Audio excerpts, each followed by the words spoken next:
Good morning, and welcome to our final plenary session of AJC's Global Forum 2022.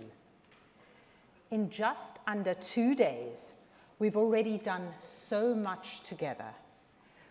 We have advocated with distinguished diplomats, discussed critical topics with experts, and honored AJC CEO David Harris in yesterday's truly spectacular tribute.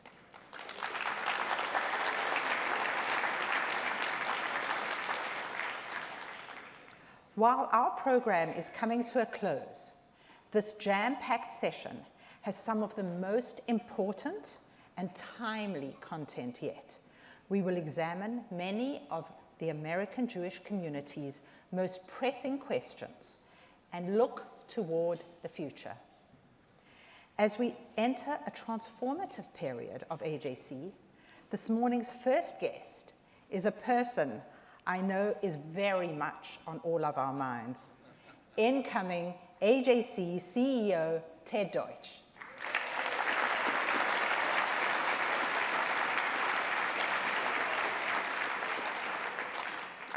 Currently serving as a member of Congress, Ted has been a close friend and partner of AJC for years, championing issues of concern to AJC and to the broader Jewish community, including combating anti-Semitism, supporting the US-Israel relationship, countering the threats posed by Iran, and defending democratic values.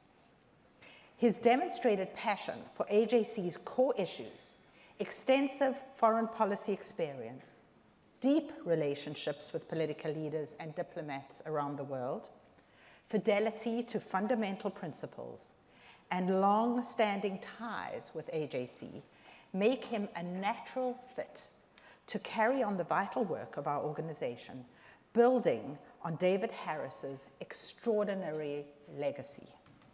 While Ted will not formally assume the role of CEO of AJC until October 1st, we're delighted to have him with us here today for the opportunity to get to know him a bit better and to hear some of his initial thoughts for the future.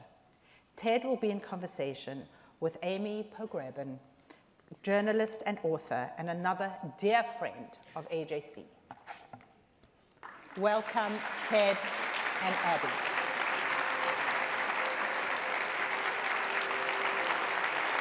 Thanks, Ted. Thanks, Abby. Thank you.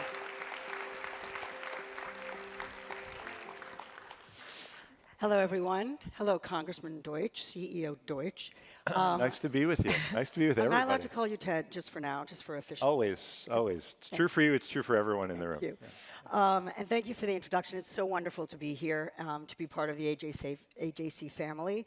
Let's just dive right in with this moment. It's quite a career change. Why did you decide to take this job? It's an excellent question. I'm not sure why everyone's laughing. Look, this is this position, this job, this organization. This is who I am. Everything that I've done in my life is motivated by my Judaism, and it's what I'm most passionate about. It's what drove me to be involved in the community as a lay leader. It's what made me, as a state senator, figure out a way to confront Iran from Tallahassee, Florida, something that doesn't happen that often. And it's guided everything I do in Congress, from tackling anti-Semitism to chairing the Middle East and North Africa subcommittee, to finding ways to have my Jewish values infused in all I do. And the last thing is, I want to go back to what my friend Foreign Minister Lapid said yesterday about our family. And most important to me is that this is my family. I will say, however, that as Foreign Minister said, we love our family more, and I just wanted to take a moment and acknowledge my wife Jill and daughter Gabby, who are here, and my kids Cole and Serena, who are watching, because I love them most of all. But thanks for the opportunity. And Jill has quite a Jewish resume of her own, so she'll be another AJC interview at some point. I hope to grill her. I'm so proud of my wife and kids and all of their involvement in the Jewish community, and can't wait for everyone to get to know them as well. But I want to stick with the personal, because you have always worn this not just on your sleeve, very unapologetically, very publicly, and particularly in a moment when not a lot of people are doing that in public life. Just if we can go back to your Jewish bio a little bit. Sure. I want to start with Camp Ramah in the Poconos. No, we only have 15 minutes, actually only 12 and a half, so we're not going to be able to do Camp. But I do, but I asked. That's why I came out today. He actually did a whole podcast on Camp Ramah. I suggest you find it. But it is, I'm obviously joking and not joking. This is something that you've lived a long time. It's in your DNA. Can you just give us a little bit sense of how you grew up, and particularly your father's history? Sure. I grew up, I'm the youngest of 5 kids. I grew up in Bethlehem, Pennsylvania, in a small Jewish community. And I was one of a very small handful of Jews in my high school.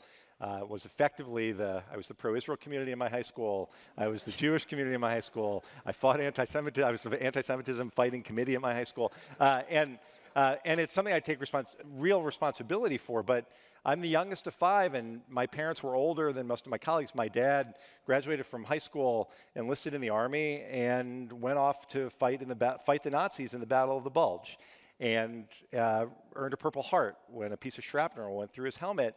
And my dad always told me, especially my siblings had all moved out of the house by the time I was 6.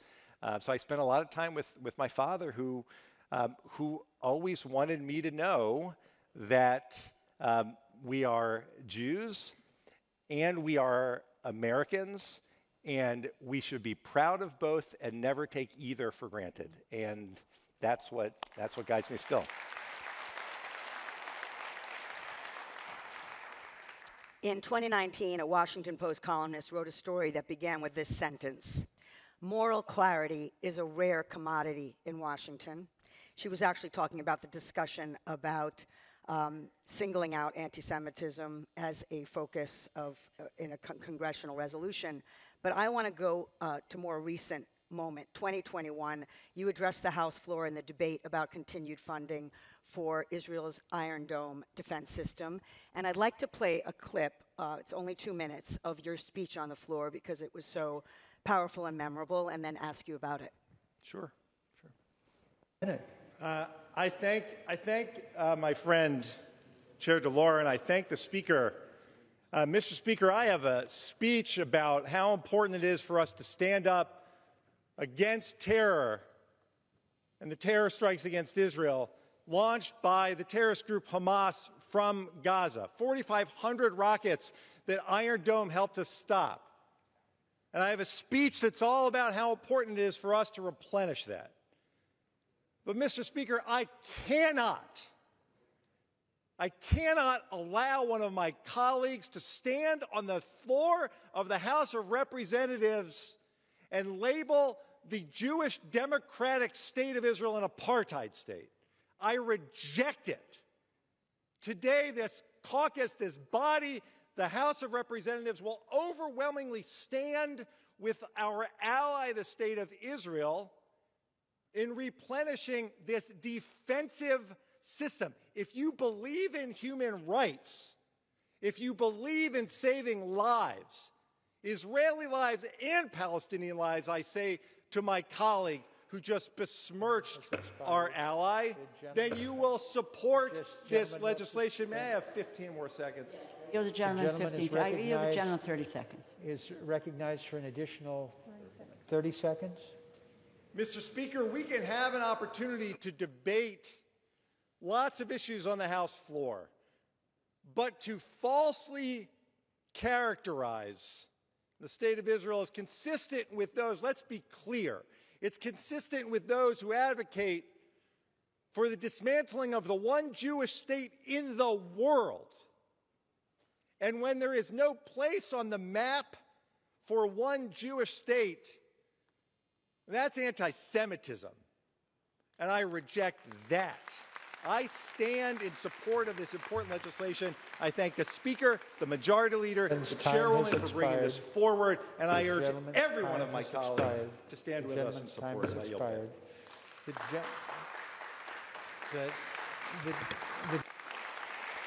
Thanks.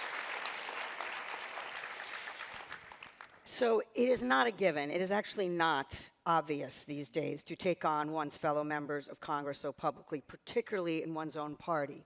Yeah. Can you address that moment and particularly some of what you are seeing in Congress right now in terms of the strains when it comes to Israel? Sure. Look, the thing that the reason we're together here is because we understand the threats facing the community now. We understand the rise of anti-Semitism on the far right. We understand the rise of anti-Semitism on the far left. And we understand the need to confront it. But that requires boldly speaking out and standing up and not backing down. And in this case, that meant that after one of my colleagues came to the House floor to attack Israel, label it an apartheid state, in a completely over the top and, as I said, just unacceptable attack on our ally, it required a response. And you don't always have the opportunity to stop and think and plan and figure out the right way to respond. There are moments where timing is everything. And at that moment, if I didn't do that, then the last voice of the Democratic Party before we voted on Iron Dome funding would have been one that labeled Israel an apartheid state. So I waited until the end to have the opportunity to respond. And what everyone needs to understand is the response from my colleagues was incredible. The people who were so grateful because they don't want to be associated with the far left anti-Israel views because they stand with Israel. We have an obligation to lead, and when we lead, others will see it, they'll hear it, they'll internalize it, and it will empower them to do the same. I think what you describe, and they're welcoming that opportunity that you, in a way, gave them that bulwark to stand strong, is harder for those who I would say are under 30. I know that's a generalization, but we're both seeing it. We have kids in their 20s. It's a constant conversation at AJC. It's gotten harder, I think, than it ever has in my lifetime to, as you say, stand up, and particularly with the pressures that are virulent on social media, particularly in May 2021. You know the challenges. When it comes to the number of young people, and I know AJC has done its own research on this, that are feeling the need to hide their Jewishness. It's not that they don't feel Jewish pride, but they're saying, in the scheme of things, this is not just a headache that's mundane. This is not going to be worth the fight. I'm going to be essentially ostracized, canceled, attacked.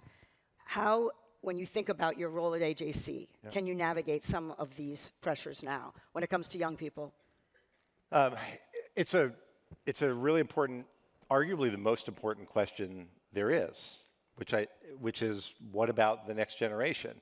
And there are, I would answer it two ways.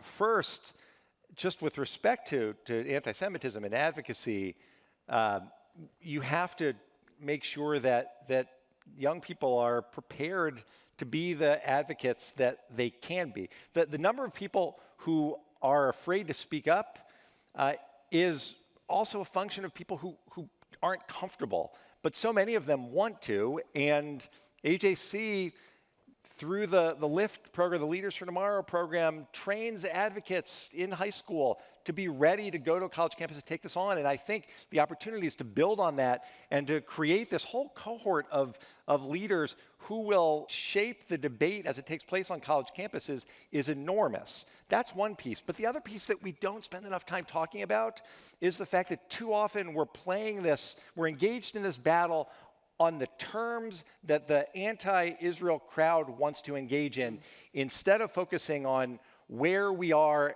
now in the world. And every time is a good opportunity to acknowledge the incredible leadership of David Harris, but this is a particularly good time because what AJC has done under David's leadership with the incredible staff that it has, helped to set the stage for, among other things, the Abraham Accords.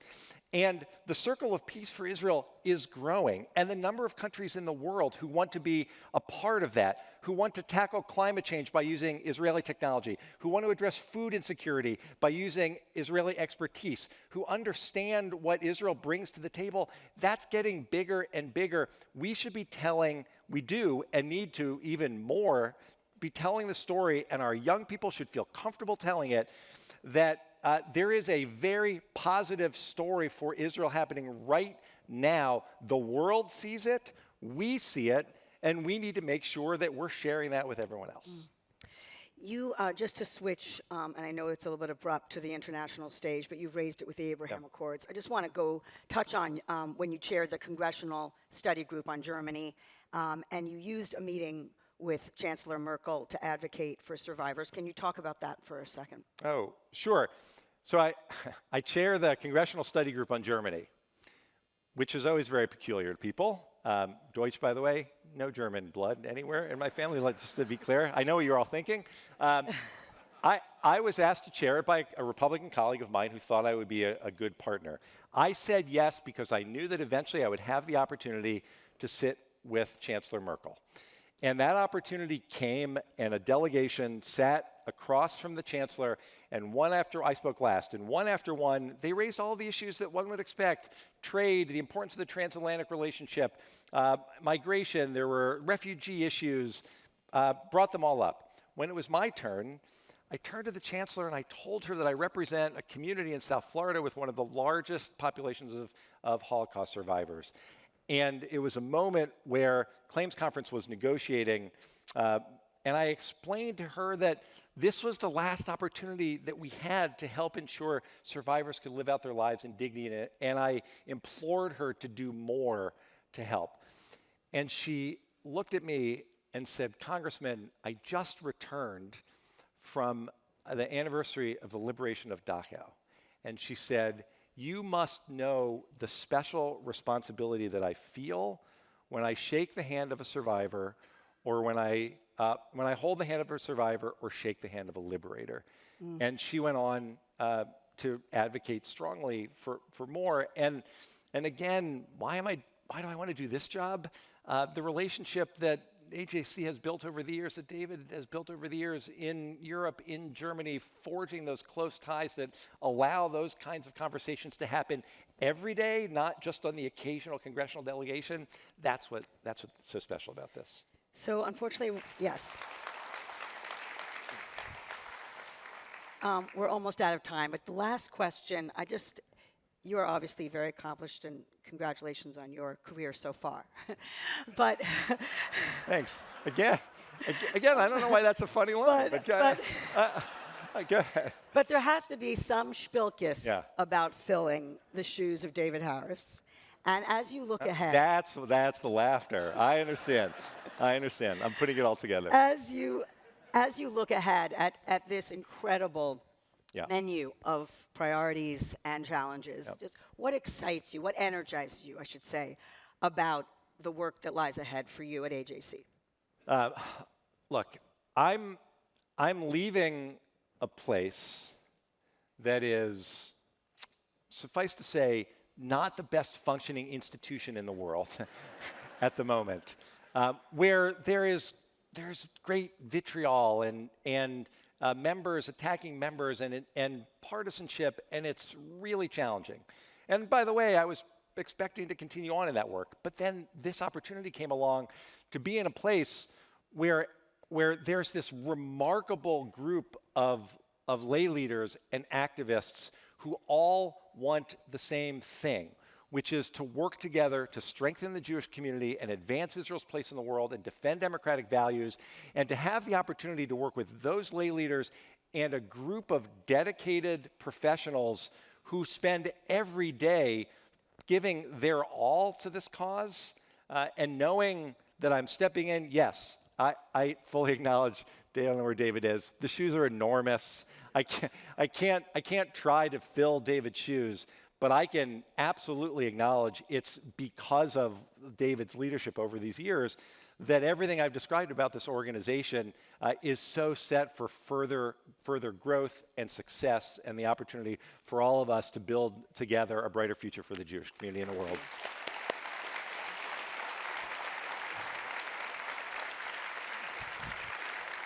Thank you, Congressman Ted Deutch. Thank you to all of you. Enjoy the day, and thank you, AJC. Okay, thanks. Thanks, everyone.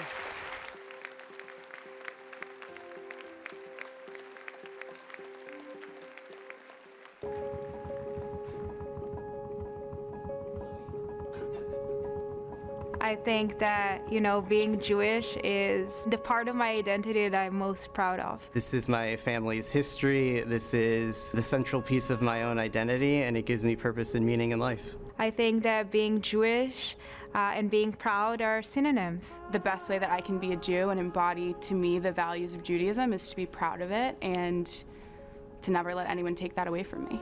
There is such strength in visibility. Every cell in my body is Jewish. I love our resilience. I love our faith. I love the contributions that we've made to the world.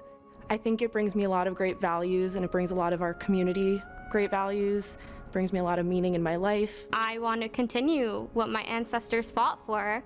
They gave up everything so that they can come to America and allow me to be who I am today. We're going to stand here and we're going to be proudly Jewish, and we're going to support the state of Israel, and we're going to make sure that future generations of Jews have a safer and more secure world. We're not going anywhere. We're here. We've been here for thousands of years, and we're going to continue to believe in what we believe. Judaism strives to create a better world, and I'm really proud to be part of that. I think every Jew must attach the word proud to the word Jewish in their identity. It doesn't have to be a giant march. It doesn't have to be a big social media change. It can just be you and me saying, here I am, and I'm proud to be Jewish.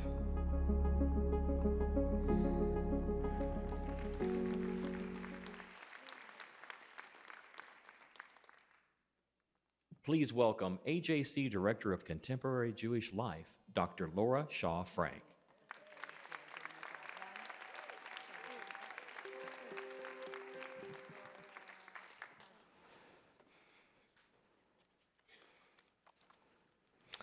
Good morning and welcome.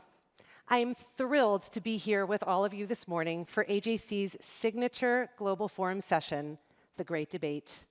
This year, our topic is one that cuts to the core of our worries and fears, as well as our hopes and dreams for the Jewish community in this country. Our panelists will be debating the question, is the golden age of American Jewry over? The debate's central question asks us to consider the health and well-being of the American Jewish community in 2022. The 20th century saw enormous political and social gains for American Jews, with our community's remarkable mainstreaming into the fabric and fiber of American life. Indeed, many might say that American Jews helped define that fabric and fiber. Is our community now on the wane? Are we irrevocably divided, less Jewishly identified, and no longer able to effectively flex our political, cultural, and social muscle? Or is our community adapting and changing to be able to meet the challenges that we face in these complicated times? We are privileged to be joined this morning by two esteemed thinkers and observers of the American Jewish community to debate this question. Dr. Pamela Nadell, Director of Jewish Studies and Patrick Clendenen Chair in Women's and Gender History at American University in Washington, D.C., and Bret Stephens, op-ed columnist at the New York Times and editor-in-chief of Sapir, a journal of Jewish conversations. Let's welcome our speakers.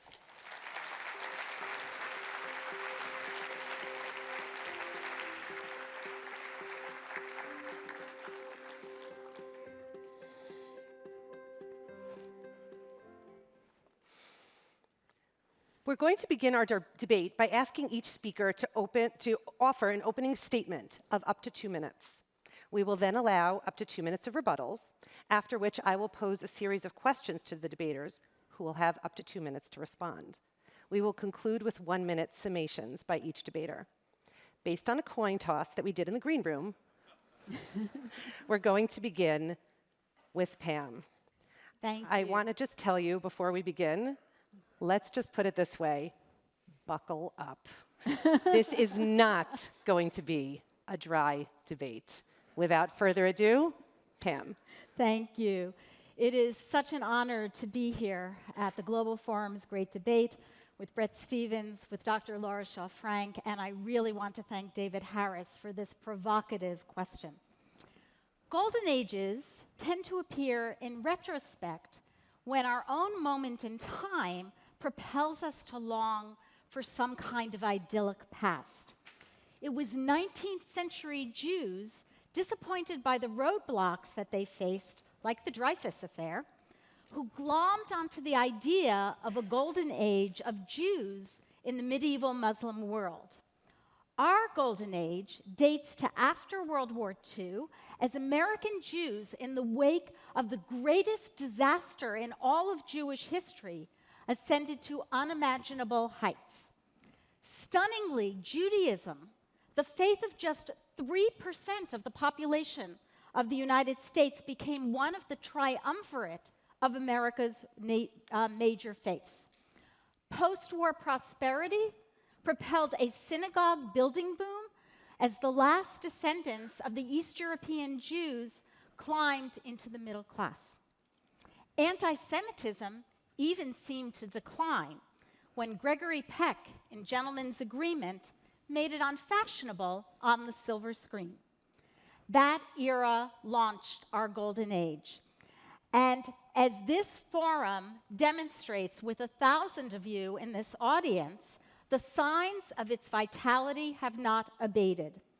The extraordinary energy of American Jewry is manifest in more than 9,500 Jewish communal organizations. Our population has grown 12% between 2013 and 2020. Then there is American Jewry's continuing religious vitality. In 1957, sociologist Nathan Glazer said of orthodoxy, "There is little to say other than that it has survived, barely." No one would say that today. But most importantly, this month, as we mark the Jubilee of women's ordination that brought thousands of women into our leadership in our community, there is no way that this golden age is over now that 1/2 of the American Jewish people who had been written out of history are now making it.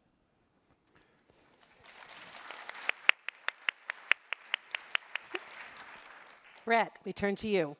Well, the first thing I want to say is I hope I lose this debate.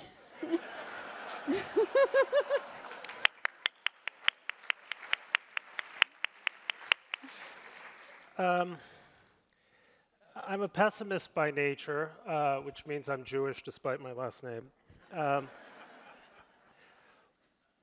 100 years ago, in June of 1922, the most important man in Germany was a Jew, Walter Rathenauer. 100 years ago in Germany, the winner of the Nobel Prize in Medicine, Otto Meyerhoff, was a Jew. 100 years ago in Germany, the most important philosopher of the German Academy, in fact, the most important philosopher of all of Europe, Edmund Husserl, was a Jew. Now, why do I mention this? Not to say that we are destined to move along the same trajectory. I say this because the history of the Jewish people in its diaspora has been a history of darkness at noon. At our zenith, we reached our precipice. And that is what I fear we may be confronting here in the United States today. What are the conditions in which Jewish life in alien civilizations has declined or has collapsed? There are 4 central points. One of them is when the politics of envy and resentment become the dominant strain of politics on either end of the political spectrum. The second is when ideologies of race become increasingly central to the ways in which the outside world, the non-Jewish world, perceives human distinction and sometimes perceives the Jews. The third is when habits of independence of mind, skepticism, activism, irreverence, irony, questioning, second-guessing are treated as heresies, not as vital contributions to a progressive civilization. And the final one is when conspiracy thinking goes mainstream. In Germany in the 1920s, there was a conspiracy theory known as the stab in the back theory, which ultimately led to deadly consequences for the Jews.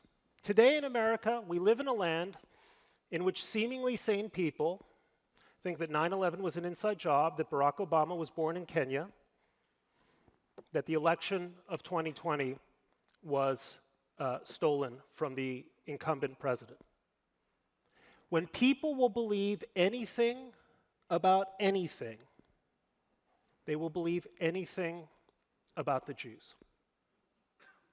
And that is what worries me today. Most of us in this room tonight will not go home to neighborhoods in Williamsburg or Jersey City where the rise in anti-Semitism creates a clear and present danger for the population. But most of you in this room have children or grandchildren in universities where the only acceptable bigotry is the anti-Semitism of our day, which is known as anti-Zionism. Okay. I see we're not staying to our 2 minutes, but that's okay. We'll be a little flexible. Pam, your rebuttal. First of all, thank you so much for saying you hope that I'm going to win. So I'm really happy about that. And me too. I think it's really important for us to kind of have this long perspective. I'm a historian, and so I think that history informs our understanding of the present. And we are definitely in a moment where anti-Semitism, it's been all over this conference, it is roiling our community. Yet I think what we fail to understand is to what extent it has made relatively minimal impacts in the wider world. So you look at what's happening on the college campus. I spent a lot of time on college campuses. I spent a lot of time talking to college presidents, to university faculty, to people who are studying this issue. There are many, many terrible incidents on campus. No way that I'm not going to recognize that. However, over 90% of our 18-year-olds would not be going to colleges and universities if they were under siege from anti-Semitism all the time, because we as Jewish parents wouldn't be sending our children there. When they're in their STEM classes, when they're in their business school classes, when they are engaged with their friends in most activities, they are not confronting anti-Semitism on a day-to-day basis. And everyone I talk to says on the campus, the Hillel directors, that's the case day by day. Yes, there are terrible incidents, no question about it, and when they happen, like Mohammed El-Kurd's tour this spring, noted anti-Semite, was touring all around the major colleges, and committed Jewish faculty, committed Jewish studies faculty, and committed students stand up, and we go to our administrators and we tell them that they need to intervene. Sometimes they do. On my campus they did. He did not speak on campus, but at other places they don't. So we need to be vigilant, but that doesn't mean that the rising anti-Semitism is ending our golden age. Can I just quickly make a point there? Because I think you're right. It's a little bit like cancel culture. What worries me about cancel culture aren't the instances of cancellation, right? So people get canceled and then they recover their careers for one reason. It's the culture. It's the culture. That is the fear that so many people have in different walks of life that if they speak up, they're going to be canceled, which leads to a culture of silencing. And my sense is, sure, the incidents that reach the headlines, that get the attention of the Jewish press or the major press, are relatively few and far between. Why? Because people are shutting up. 63% of students on college campuses, according to Heterodox Academy, believe that their campuses are places where they cannot speak freely. And I say this only anecdotally because data is hard to come by, but all of you who have children or grandchildren at colleges know that that goes doubly so when it comes to conversations about Israel, when it goes to talking about their Jewish pride, their Jewish identity, and their Jewish political affinities. And what's so frightening, and this is what really frightens me, which is that incidents which would be 5 alarm fires when they involved different ethnicities or different minorities are treated as trivialities when they involve Jews, except when a trustee gets involved or a philanthropic parent gets involved, and then it's sort of taken up. I'll give you one small example that I found so upsetting.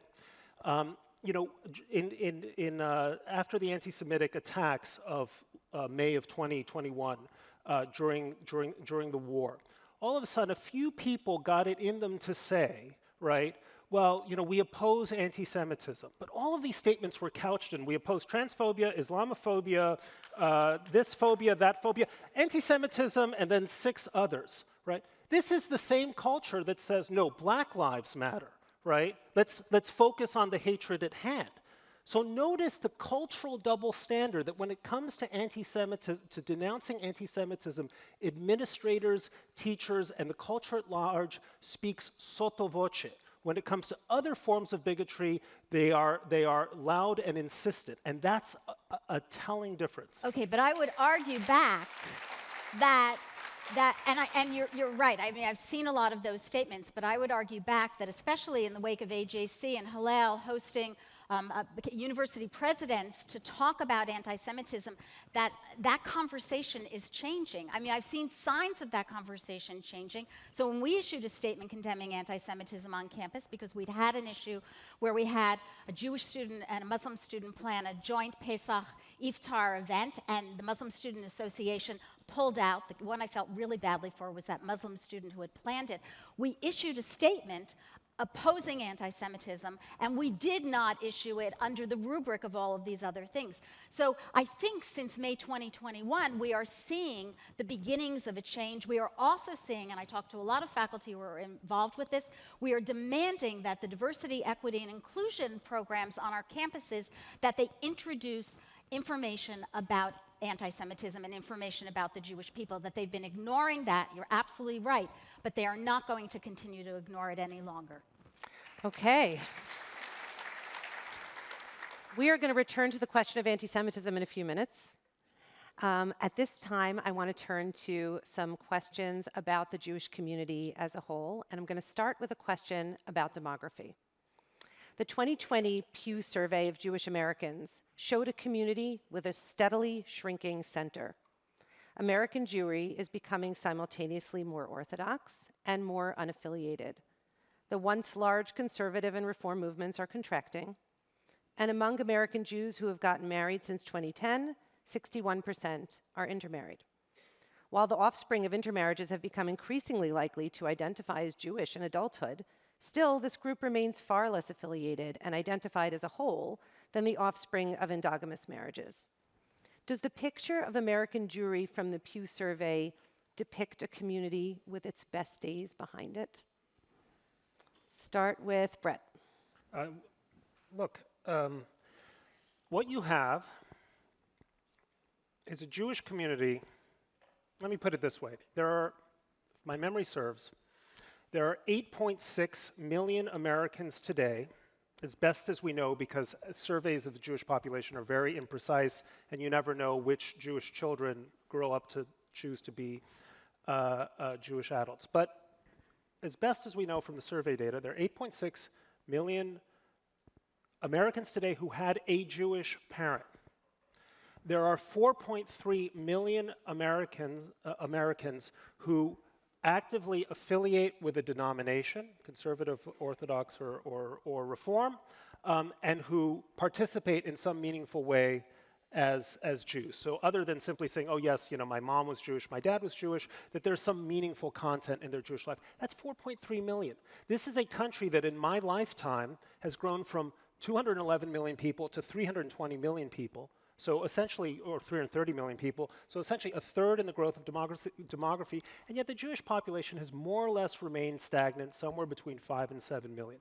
The more dismaying aspect of it is, it seems to me, is that American Jewry is losing its vital center of affiliated and committed Jews who are somewhere in the middle between orthodoxy and indifference.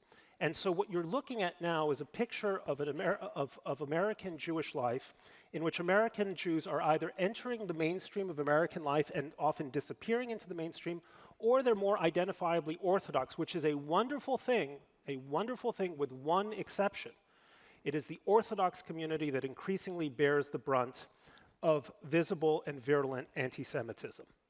And because of that, the nature of Jewish life in America is increasingly going to look like Jewish life in France. Also, up until about 30 years ago, a vibrant and important community that is increasingly under threat, where every single communal institution has to live under armed guard.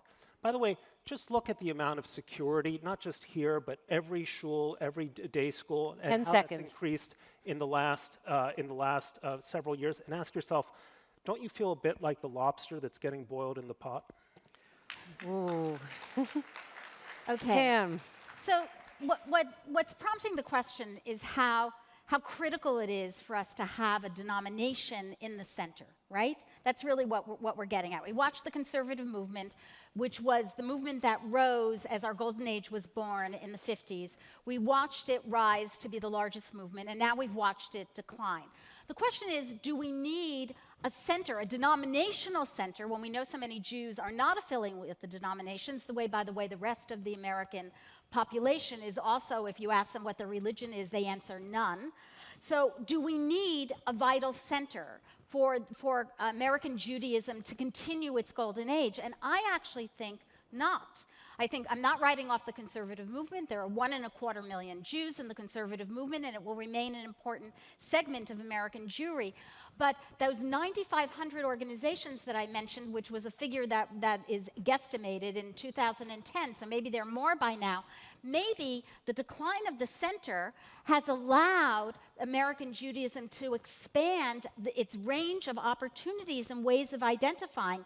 And I'll name only two new institutions that emerged, like Six and I, one of these a community center, but also an alternative congregation, and New York's Yeshivat Maharat, where Laura Shaw Frank used to work, and that there are scores of new Jewish institutions that have given voice to the American Jewish community, the museums, the podcasts. I would even mention your journal, Sapir. There's one bright spot. Okay, the statistics point to a changing Jewish community, not the end of the golden age. Okay. We hope you're right. Let's turn to the political realm. And Pam, we're going to start with you. Are Jews headed toward political irrelevance? We know from many studies of the Jewish community that a strong majority of Jews vote Democratic. Do Democratic candidates for office still court the Jewish vote? Or is it so assured that they don't even bother? And as for Republican candidates, have they written off the Jewish community other than the Orthodox, therefore not bothering to seek the Jewish vote either? And in addition to candidates not courting the Jewish vote, we know that fewer and fewer Jews take candidates' views on Israel into account when voting. How can Jews advocate for our needs and for the needs of Israel in such an atmosphere? Is the era of Jewish political influence behind us? So I don't think the era of Jewish political influence is behind us. The great Orthodox decisor, Reb Moshe Feinstein, used to say that not only must Jews vote, but they must do so in ways that will do the most good for their community. The issue is that Jews differ on what is the most good for our community. So the Hasidim of Kiryas Yoel, who entered into politics as they battled in the courts for state support for education and for their schools in their town, differ very much in their agendas than an organization like Jewish Women's International, which works to combat domestic and sexual violence. But the point is the diversity of political opinions in the American Jewish community is nothing new. In 1790, when there were only 2,500 Jews in all of the United States, and you're about like half of the size of that total community back then, the Jewish community didn't send one letter to congratulate George Washington. They sent 3. You only know about the one that led to his famous quotation that this is a nation that gives to bigotry no sanction. My point is, Jews have different agendas, they have different ideas about what is for the good of the community, and they continue to exercise it, and that shouldn't surprise us in a community that has 7.5 million Jews today, by one count. In 1790, there were 2,500 Jews and 5,000 opinions. Now we got 15 million. Look, I think there was a watershed moment about 2 years ago when a Democratic member of Congress made an unmistakably anti-Semitic comment, not for the first time, but for the third, and when an effort in Congress was made to reprimand her, that effort effectively failed. And that was a moment in time. There have been, and I don't think there ever will be, perhaps one absolute watershed moment after which we feel like everything's different. But again, there's something cumulative about this. There's something deeply worrying about the fact that so much of the Democratic Party, even if the numbers aren't quite there yet, is enthralled to a side of its, or political side, that is militantly hostile to Israel, that is in favor of BDS resolutions, that at a minimum wants to isolate Israel and distance itself from the country. Is that the majority of the Democratic Party today? No. But it's where a lot of the energy, a lot of the enthusiasm, and a lot of the youth in the party resides today. On the Republican side, you have a party that is increasingly giving vent to ideas which I think of as anti-Semitic adjacent. And these adjacencies to anti-Semitism sometimes worry me just as much as anti-Semitism itself. For instance, when you talk about a cabal of globalists who are interested in dissolving national borders for the sake of importing inexpensive foreign workers and replacing the native-born, as Tucker Carlson does, as lots of Republicans now openly do. That's not explicitly anti-Semitic, but a guy like David Duke listens to that and says, I know exactly what you mean, you just haven't reached the right, you just haven't spoken the name of the real culprit in this so-called replacement theory. Or you have a party that, again, is giving itself over to the most illiberal instincts and anti-democratic instincts we've seen from any major political party, really, I think, in American history. Illiberalism has served Jews ill over the ages, and we are becoming an illiberal republic. And that should worry us deeply.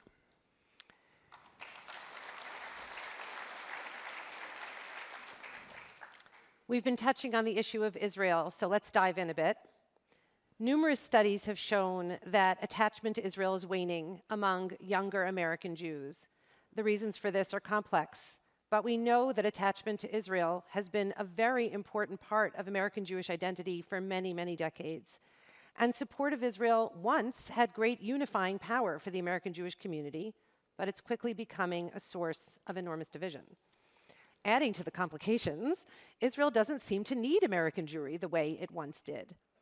What impact should the changes we are seeing regarding connection between American Jewry and Israel have on our thinking about the state of the American Jewish community? Are our best days ahead of us, or are they behind us? Bret, we'll start with you. We'll go to Pam. Well, I think Israel's best days are ahead of it. I always feel more optimistic the moment I land in Israel and see a country that has defied every prediction and expectation of its imminent or eventual demise. And I'd like to think, by the way, again, I mean this sincerely, I want Pam to come out the winner of the argument here. I'd like to think that we too will be capable of that kind of reinvention. But it is the turn away from Israel, leaving aside the question of Israel's potential turn away from the United States, is extraordinarily worrying for a variety of reasons, not the least of which is that for millions of secular-minded American Jews, Israel was the glue, Israel was the cause. Zionism was an effective and powerful and emotionally satisfying substitute for religious observance that many people found themselves leaving behind. It also says something about the nature of American Jewish emotional connections, that at the height of last year's war, so many young American Jews were eagerly signing letters denouncing Israeli behavior with nary a word to say.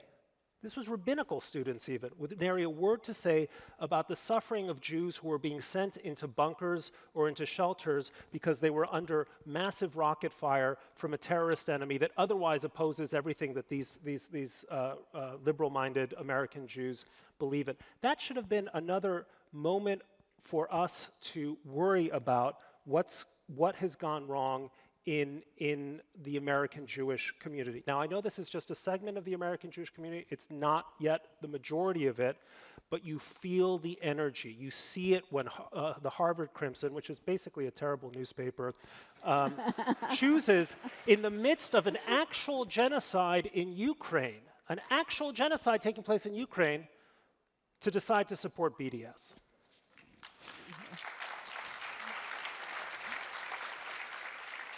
So this is great because I agree with a lot of what you just said. However, there's always a however. Decades ago, I said that the American Jewish community, in terms of its identity, was in deep trouble because it was hanging its hat, its identity, on two events external to the United States, the Holocaust and Israel. And we couldn't sustain a community that way. And the Zionist thinker, Ahad Ha'am, he thought that Israel would become this spiritual center and all the diaspora communities would circle around it. And that was never going to work. Anyone who knows anything about the way in which ethnic communities change and develop and shape their ethnicities over time knows that you can't do that from an impetus from outside. It's got to come from within. So I want to point to just two signs of the continuing flourishing of the American Jewish community in this golden age. Years ago, one of my friends quipped, where do you find all the Jews on Shabbat morning? They're davening in front of the Jewish bookshelves in their bookstores. So there, and actually in 1977, Irving Howe wrote, American Jewish fiction has probably moved past its high point. Right? Michael Chabon, Joshua Cohen, Nicole Krauss, Dara Horn. I could name so many others. Forgive me for leaving their names off the list. But I also want to add the flowering of Jewish studies on the university campus.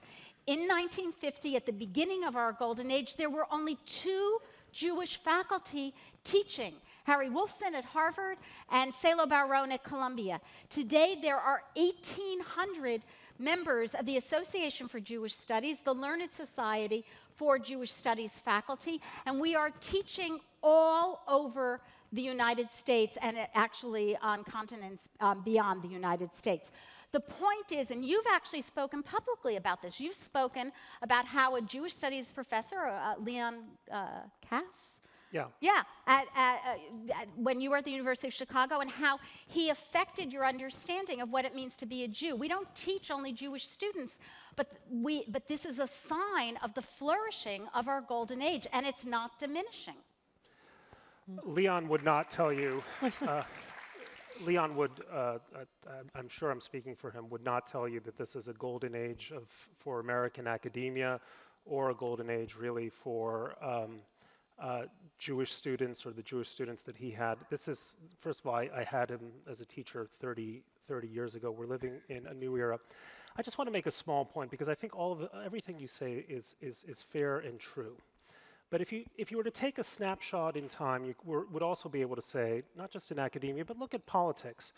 The Senate Majority Leader is a Jew. The Chief of Staff to the President, Jewish. The Secretary of State, Jewish. The Secretary of Homeland Security, Jewish. Secretary of the Treasury, Jewish.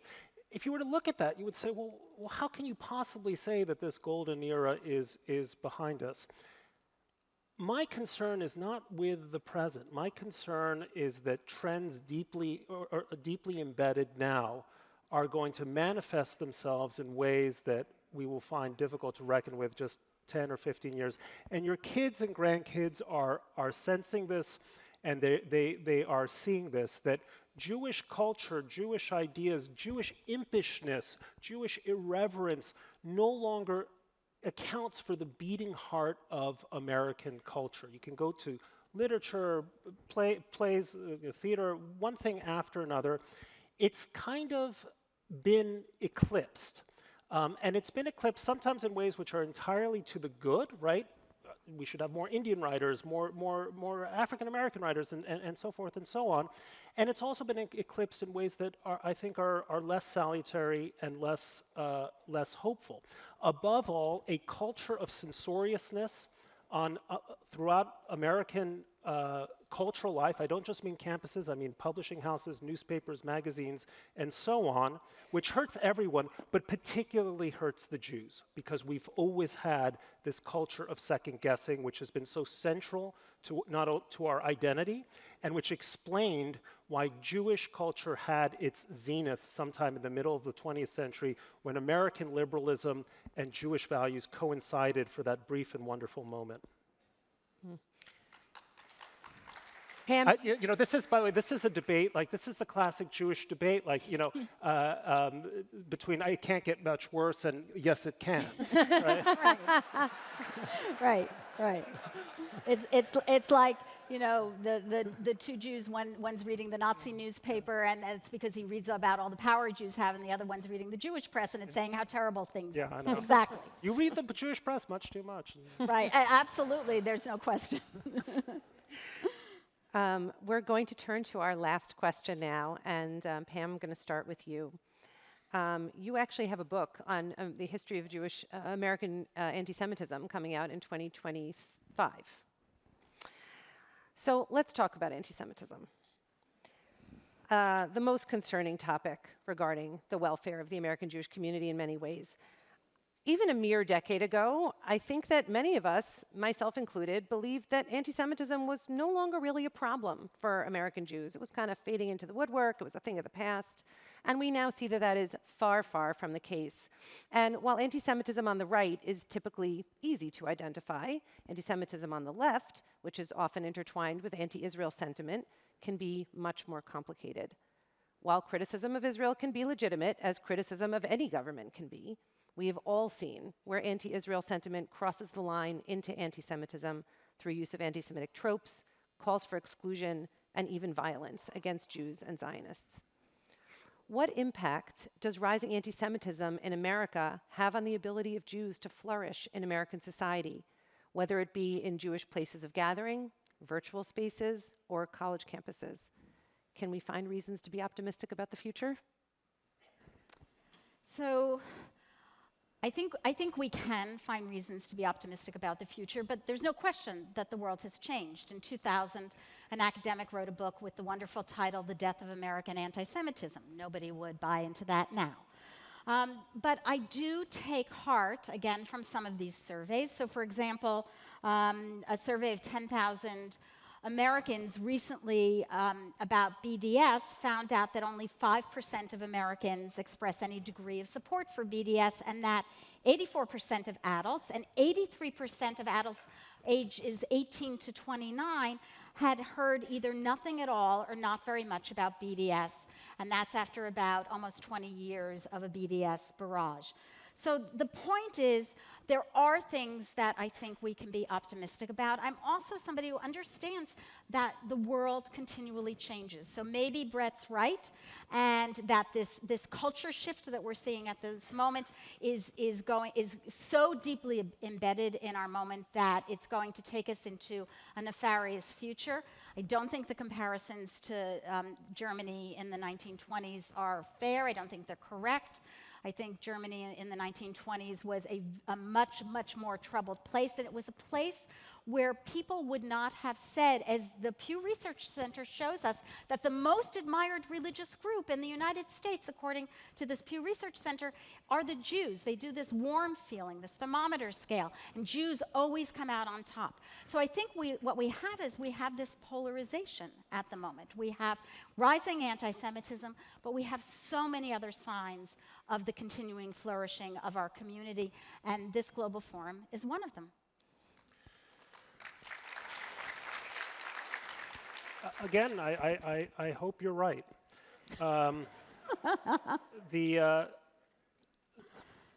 Look, I said this earlier, but the anti-Semitism of our day is anti-Zionism. And anti-Zionism, which ought to be as every bit as disreputable as support for segregation, misogyny, any other kind of bigotry or hate, is the only, not only acceptable, but celebrated political point of view on many college campuses and increasingly in places like the United States Congress, where resolutions are being introduced on explicitly anti-Zionist basis to commemorate the Nakba and so on. So this is an insight I owe to someone in the audience, so I'm going to mention her, Pamela Paresky, who's somewhere around there. But she once pointed out to me something that was really quite interesting. Anti-Semitism is not just a bigotry. It is a conspiracy theory. It is a conspiracy theory that holds two things. One is that Jews are imposters, and the other is that they're swindlers. The anti-Semite of the late 19th century said that the European Jew merely pretends to be a German, a Frenchman, an Englishman, and so on. He's actually a Semite. He's actually from some other place. And he's a swindler. What is he trying to swindle you out of?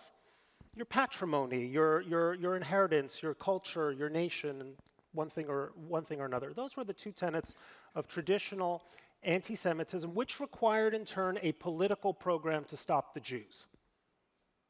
What is anti-Zionism?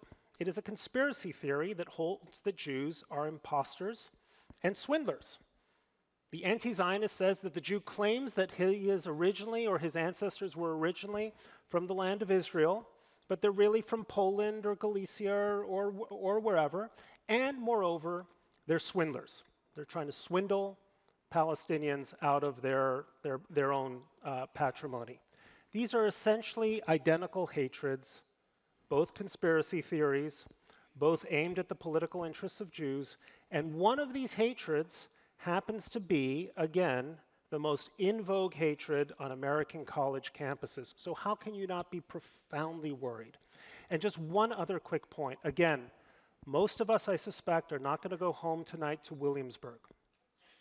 But many Jews are, and they're afraid. And it says something that Jews are the greatest victims in the United States today of religious hate crimes, and yet outside of this room, I doubt 1% of Americans know that.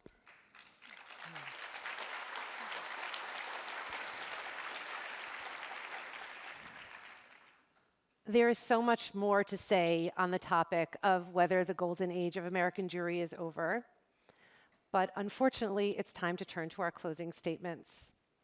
Bret, since you went second in opening remarks, why don't you give your closing statement first? There is a paradox to pessimism. One of the reasons why Jews have been able to survive through the ages is some profoundly pessimistic instinct in our culture and our character. I didn't take the stage today simply to depress you as much as humanly possible, although that's kind of fun. I took the stage to say we need to warn ourselves. We need to revive the instinct for danger that has kept us through the ages. That is not a quote from me, it is a quote from Joachim Fest, the great German historian writing about the Germany of the 1920s and the 1930s. That's a reason to keep that horrible analogy in mind, not to simply allow it to happen again, to make sure it never happens again. Thank you.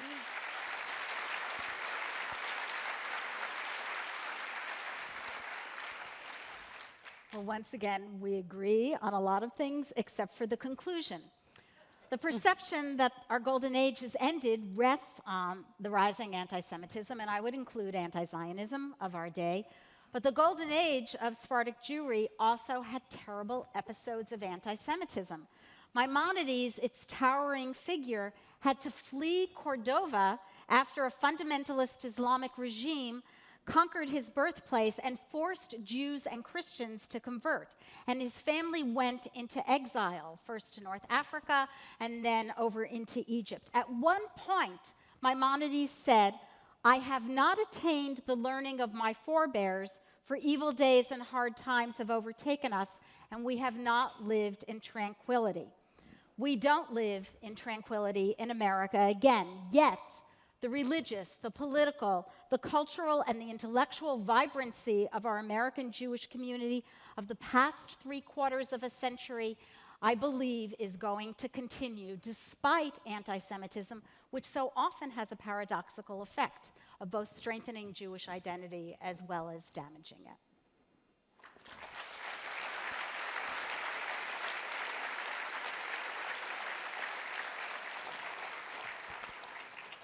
I want to thank Dr. Pamela Nadell and Bret Stephens for their insight and their wisdom, not to mention their excellent arguing skills this morning.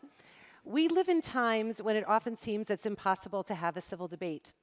Pam and Bret, today you not only gave us much to think about as we continue to monitor and protect the health of our beloved American Jewish community, but you also modeled what it means to carry out a debate with civility and purpose, what the rabbis called a machloket l'shem shamayim, an argument for the sake of heaven. One thing is for sure, we know that both of you join AJC and everyone in this room in hoping for and working for a vibrant, cohesive, safe, and connected American Jewish community for the 21st century. Thank you. Thank you. Thank you. Great.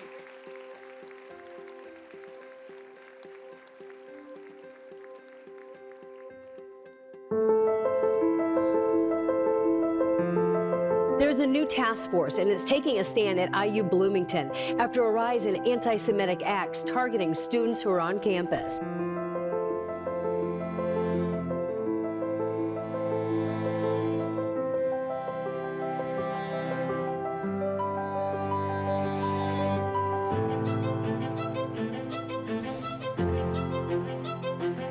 IU Hillel formed a task force to combat anti-Semitism. It includes the Mezuzah Project. We're offering non-Jewish students a mezuzah case that says, "I stand with my Jewish friends." We want to come out and make a big statement that we have allies, that there's people here that are supporting us, and that we care about our Judaism, and we want to make a statement about it too.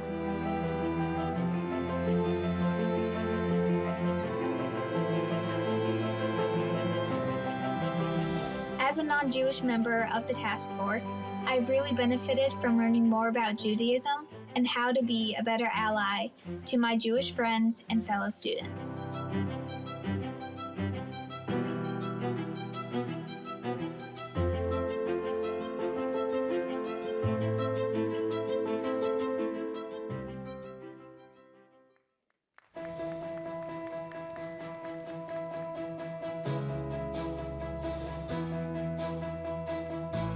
Russian President Vladimir Putin invading the sovereign country of Ukraine.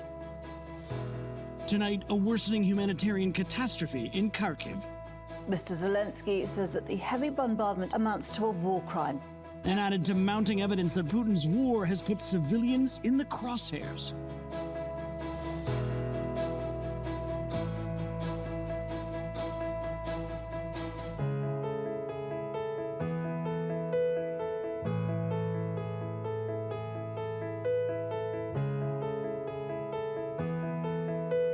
My name is Yulia Pototskaya. I am director of Kharkiv Hillel. I am in France now. I want to come back home to rebuild war-torn Kharkiv Hillel.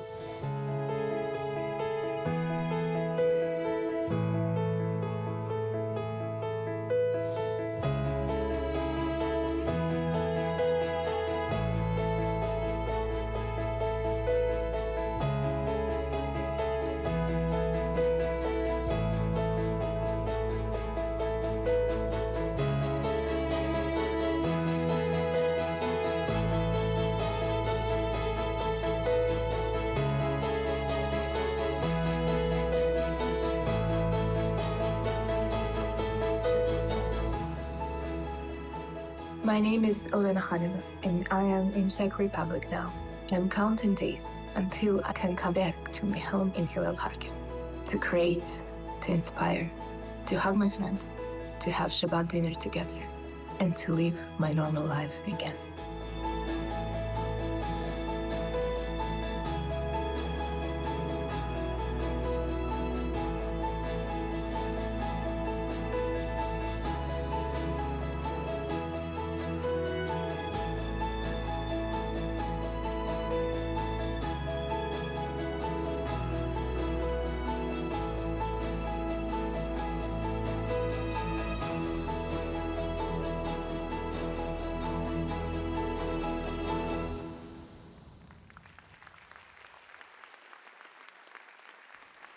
Please welcome Allison Green.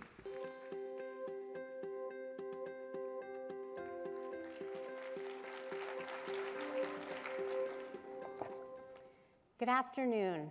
My name is Allison Green, and I'm honored to be here to present this year's Sharon Green Award for Campus Advocacy in honor of my mother. Sharon Green was strong, compassionate, and lived her life advocating for and helping others through her social work, community service, and Jewish values. By example, she taught my siblings and me to rise up against injustice, bolster those who need a voice, and to be kind. As that powerful video just showed, this year's award recipients embody Sharon's spirit and are truly deserving of this honor. The Sharon Green Award for Campus Advocacy, created in 2017, recognizes student leaders and campus organizations that effectively and creatively combat anti-Semitism, stand up for Israel, and promote Jewish life on campus. Publicly identifying as Jewish, and particularly as a Zionist, on college campuses in 2022 is not always easy. Over the past several years, we have witnessed Jewish students being intimidated and ostracized purely because of who they are and what they believe. But despite the challenges, so many Jewish student leaders have risen above the fray, modeling the kind of compassion and dignity that's sorely needed in our society today. The leadership of our first recipient of this year's Sharon Green Award, Indiana University Hillel, has done just that. Not only did IU Hillel devise a powerful and innovative way for Jewish students to push back against anti-Semitism through their Red Mezuzah campaign, but they also enlisted the help and solidarity of their non-Jewish peers, creating a movement that will benefit the entire IU community in the years to come. While I had no role in the selection process, it is a special privilege for me to deliver this honor to IU Hillel because I'm a faculty member at Indiana University. Though my affiliation with IU is purely coincidental to Hillel's receiving this award, it gives me such great pleasure to work at a university with incredible student leaders engaged in such meaningful activism. As you saw in the video, the leaders of our second award recipient, Hillels of Ukraine, are facing a much different challenge. Their amazing strength in face of a brutal war of aggression by Russia and in the aftermath of the death of one of their own should serve as an inspiration to us all.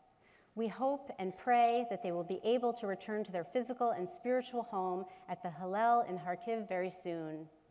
And in addition to receiving the Sharon Green Award, Hillels of Ukraine are the recipient of a grant from AJC's Stand With Ukraine Fund, which has raised over $2.4 million to support the Ukrainian people at this very difficult time.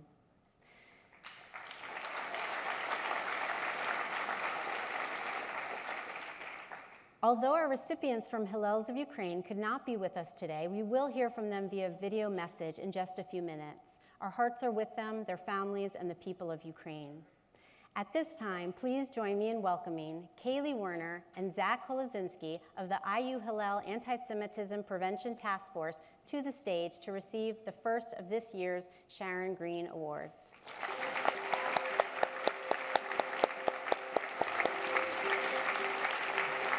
Congratulations. We applaud the creativity and determination that you have displayed, and on behalf of the Green family and AJC, congratulations. Thank you. Thank you, thank you. Thank you. We are beyond grateful to both Bill and Susan Green for continuing the memory of Sharon and allowing us to use our voices in a climate that has repeatedly tried to silence and quash Jewish students on campus. We know that the most important thing we can do as students is stay steadfast in our belief that Jewish students should not be targeted simply for being proud of our history and heritage. Leaders like Sharon, Bill, and Susan prove to us that our voices matter, that they are powerful, and that a difference can and will be made with enough persistence and perseverance. We strive to make it clear that Jewish students have a home not only at Indiana University, but at campuses across the country and the world. Whether we face BDS marches, vitriolic language, or just plain and simple violence, we know that the work we have done and continue to do will make a difference. We would also like to make a special note and thank Jill and Ron Sedley for their continued support and incredible contributions to Indiana Hillel. They will impact Hillel for years to come. Thank you.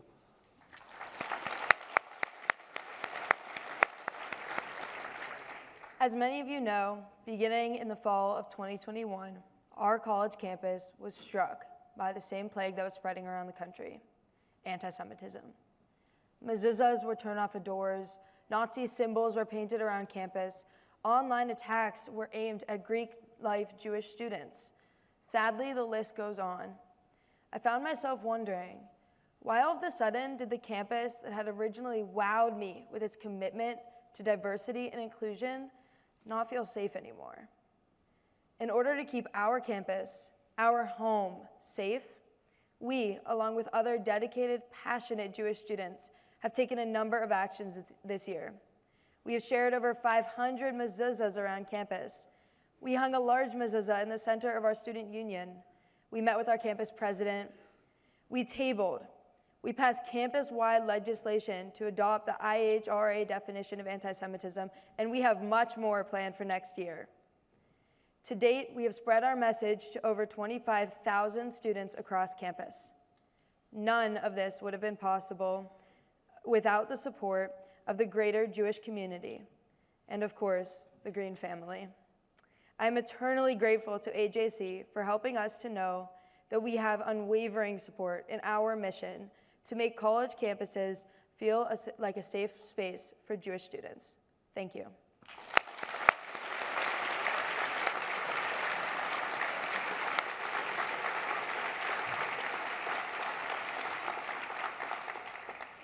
Now please turn your attention to the video screens as Osik Axelrod, the Director of Hillels of Central Asia and Southeastern Europe, Lucia Firsanova, the Program Director of Hillel Kyiv, and Olena Kilina, Event Manager of Hillel Kharkiv, accept this award. Dear friends, let me start from my deep, deep gratitude to Green family for this very important for us award. You know, I'm the head of Hillel case. Hillel case, it's one of the biggest, by the way, Hillel in the world. Hillel case, it's Ukraine, Belarus, Moldova, Georgia, and Azerbaijan. But now we are talking about Hillel in Ukraine. You know that at the beginning of the war, Kharkiv Hillel, one of the biggest Hillel in our region, after rocket attack was absolutely destroyed. And I have a commitment. I said that the first task after the war that Hillel case should fulfill to rebuild Kharkiv Hillel. And you know, we have a lot of friends and partners all over the world. And I'm sure, we hope, for their help, for their support, for their partnership. And again, thank you very, very much to Green family. Thank you very, very much to AJC for this award. We appreciate this. Thank you.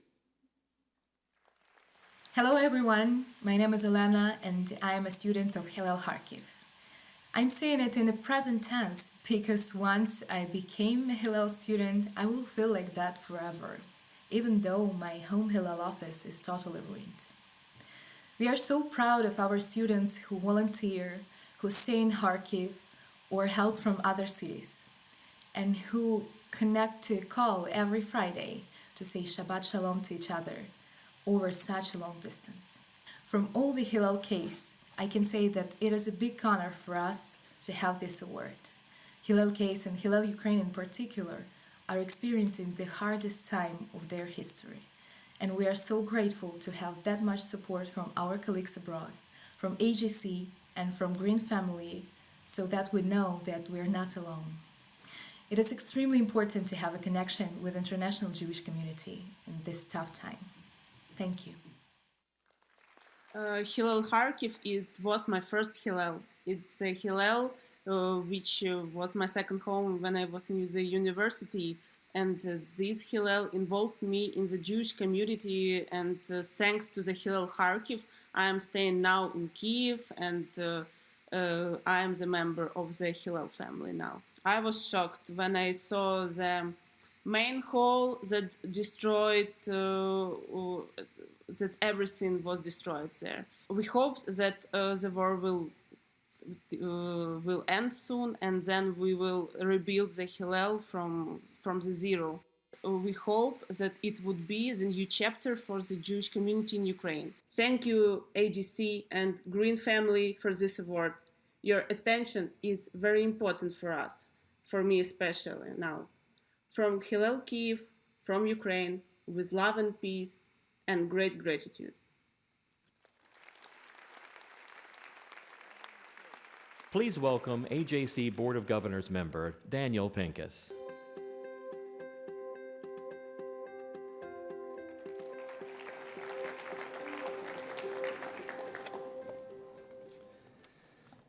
Before I begin, I want to express my gratitude to David Harris and to AJC, this entire community. My experience with all of you over the last 16 years as a board member of Access and AJC has been life-changing. And for that, I'm very I just have so much gratitude. So thank you, David. Thank you, all of AJC. In America today, we are faced with the rise of extremism at both ends of the political spectrum. In this session, we'll take a look at the rise of the left-wing movement in the United States, which calls itself progressive, and which presents particular challenges for many American Jews. Traditionally, a majority of American Jews have been sympathetic to social justice or progressive movements, including, but not limited to, racial issues, women's rights, and LGBTQ rights. Indeed, Jews have played an outsized frontline role in each of these efforts. But something is different today, and that is the subject of our discussion. What happens when the very movements that Jews instinctively seek to embrace demand a renunciation of Zionism, any identification with Israel, or even suppression of Jewish pride as the price of admission? We've seen how some groups, in the name of racial justice, embrace the BDS movement. We've seen how some women's marches have prevented Jews identified with Israel from participating. We've seen the same with LGBTQ demonstrations. And we've even seen some elected officials who claim to carry the flag of progressive values essentially call for Israel's demise, promote anti-Semitic tropes. There are right-wing elected officials who do the same, but that's a topic for a different day. So what are proud Jews and Zionists supposed to do when confronted with the clash between these core aspects of their identities and their deep-seated desire to support broader national causes with which they also seek to identify? With us today to discuss and hopefully resolve these dilemmas are three leading Jewish voices. David Baddiel is a comedian, author, screenwriter, and television presenter who wrote the poignant and timely book, Jews Don't Count. Rachel Fish, we can hold our applause till the end, welcome them all. Rachel Fish is the co-founder of the group Boundless and a longtime AJC friend, and Yair Rosenberg is a contributing writer at The Atlantic, where he writes the Deep Shtetl newsletter. Moderating our panel is Manya Brashear-Pashman, host of AJC's podcast, People of the Pod. The panel discussion is a special live recording. This panel discussion is a special live recording of the podcast that will air later this week.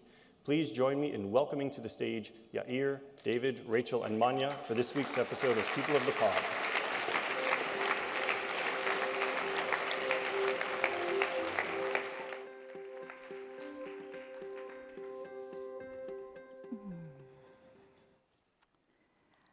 Good morning.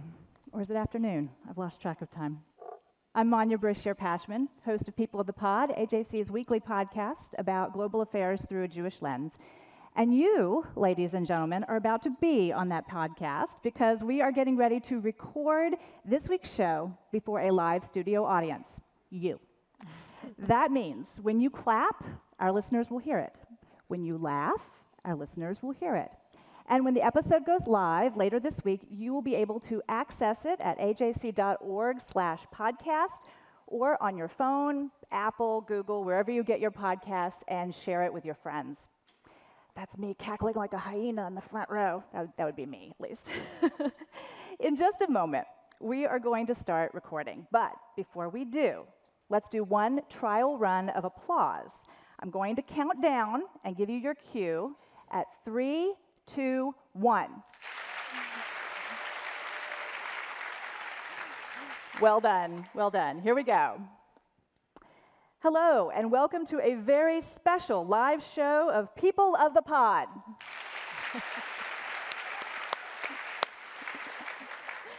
Anti-Semitic rhetoric has grown at an alarming rate on college campuses and in so-called progressive spaces nationwide. Whether one supports the existence of Israel has become a litmus test for Jews who want to march for women's equality, LGBTQ rights, protecting our planet. Just last week, BDS activists in Boston published a map linking Jewish institutions, schools, houses of worship, even nonprofits that work to prevent homelessness and refugee resettlement with opposition, not to prevent it, but they settle refugees, with opposition to Palestinian human rights and white supremacy. Here to discuss this alienation of liberal Jews from progressive spaces are Yair Rosenberg, a writer for The Atlantic magazine, whose newsletter, Deep Shtetl, tackles these issues with wit and wisdom. I should also add, Yair has an album coming out in August. He's very multi-talented. Rachel Fish, co-founder of Boundless, not just a think tank, but a think action tank for education on Israel. And David Baddiel, comedian, screenwriter, television personality, and author of the book, Jews Don't Count. Welcome, friends.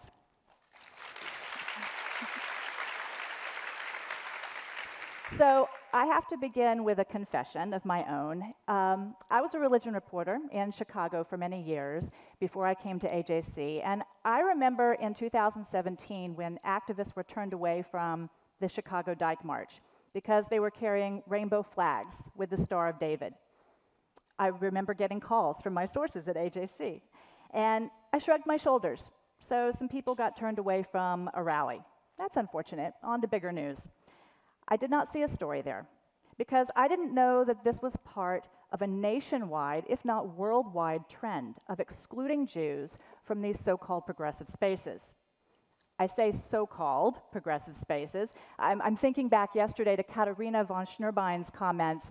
She is, of course, the EU Commissioner for Combating Anti-Semitism. She pointed out that if anti-Semitism exists in these spaces, it indicates a lack of progress. So perhaps progressive is not a precise word. But I didn't see that this was bigger news. Yair, as a journalist who is on top of all of the trend lines, who explains these issues so well and puts them in context for readers, where else besides the LGBTQ space that I just mentioned, where else have you seen this happen? So first, I just want to thank you for having me here, all of you for being here. It's my job to sit here and listen to people talk about anti-Semitism. I'm not entirely sure what all of you are doing. I'm only slightly alarmed. The question of Jews and inclusion in progressive spaces is a complicated one because there are the vast majority, this is a journalism question, the vast majority of progressive spaces don't exclude Jews. And as a result, no one writes any stories about them, just like nobody writes any stories about the planes that don't crash. Even though it's an incredible miracle that thousands upon thousands of airplanes take off every single day, no one writes a Pulitzer Prize-winning story about how that happens. Only the one plane that crashes, everybody can name what that is. And that's true about Jews who encounter anti-Semitism on college campuses, Jews who find exclusion in things like the Chicago Dyke March. This is definitely something that we've seen as a growing trend, where I would argue, and we can get to this later, that progressive groups are not actually living up to their own stated values of things like intersectionality and not applying their own values to Jews. And then basically make the decision that Jews are all just writ large, privileged white folks who don't experience the world in much more unique and complicated ways. That's how I would understand it. I don't think that, I think it's important to put that context around it. Sometimes this gets put in a very large alarmist frame. But as, say, a person who goes and speaks on college campuses and talks to very diverse audiences about things like Israel, I've been waiting to be protested off of campus, but it just hasn't happened yet. Okay. Clearly, I'm doing something wrong. But I want to acknowledge those sorts of things. And then at the same time, and I think that's going to be the focus of this panel, I want to acknowledge the fact that sometimes Jews, especially Jews in like more activist or campus settings, will walk into a room and they'll get sort of carded. They'll get interrogated about their relationship to a state thousands of miles away that they're not a citizen of, and that they just happen to share religion with those people with. Now, if a Muslim walked into a space and the immediate reaction was to sort of interrogate them about their views about different groups in the Middle East, we would all hopefully understand that that was a form of bigotry. But we still see this sort of thing happening to Jewish people, and part of the task, I think, of Jewish people in these spaces and activists and writers and people who care about this issue is to explain to people how to apply their principles fairly and evenly so that Jews are included the same way as everyone else. Mm-hmm. Rachel, do you want to add anything to that? Yeah, I would actually disagree a little bit with Yair. I've been working on college campuses and with students for over 20 years. And I don't think that every campus is burning, but I think what Bret Stephens said earlier is that there is a reality that for some campuses, it is a 5-alarm fire. We know, for example, that it is not always just about Israel, right? Israel can be a lightning rod, but there are plenty of students who have nothing to do with Israel, don't know what their relationship is with Zionism, and yet they are asked to check their identity in terms of their Jewishness at the door. So we saw, for example, last summer, in the wake of May 2021 conflict between Israel and Hamas, student groups like Students Against Sexual Assault, nothing to do with politics of the Middle East. Now, these were student groups, not university administrators, but those student groups issued statements that clearly articulated that Jews had no place in these groups because, by default, they are supportive of the IDF, which engages in sexual assault against Palestinians. And therefore, these Jews are not welcome in these spaces, even if they themselves are victims of sexual assault, because of this perceived extension of association with Israeli behavior and Israeli action, which is blatantly false and a blood libel. Now, what do you do if you're that student? Well, I can tell you, I get calls from those students. The majority of those students desperately want to be accepted by the group, whatever it may be, whether it's LGBTQ+, whether it's Students Against Sexual Assault, whether it's feminist movements, whether it has to do with other minority communities. And they beg for a crumb to be accepted into that room. And I have to tell you, it's all of our jobs to actually tell them to stop begging. We need them to stand up, to stand extremely tall, and to have the moral courage to recognize that those organizations and individuals are engaging in clear hypocrisy and acts very often associated with anti-Semitism, and then they have to be called out for it.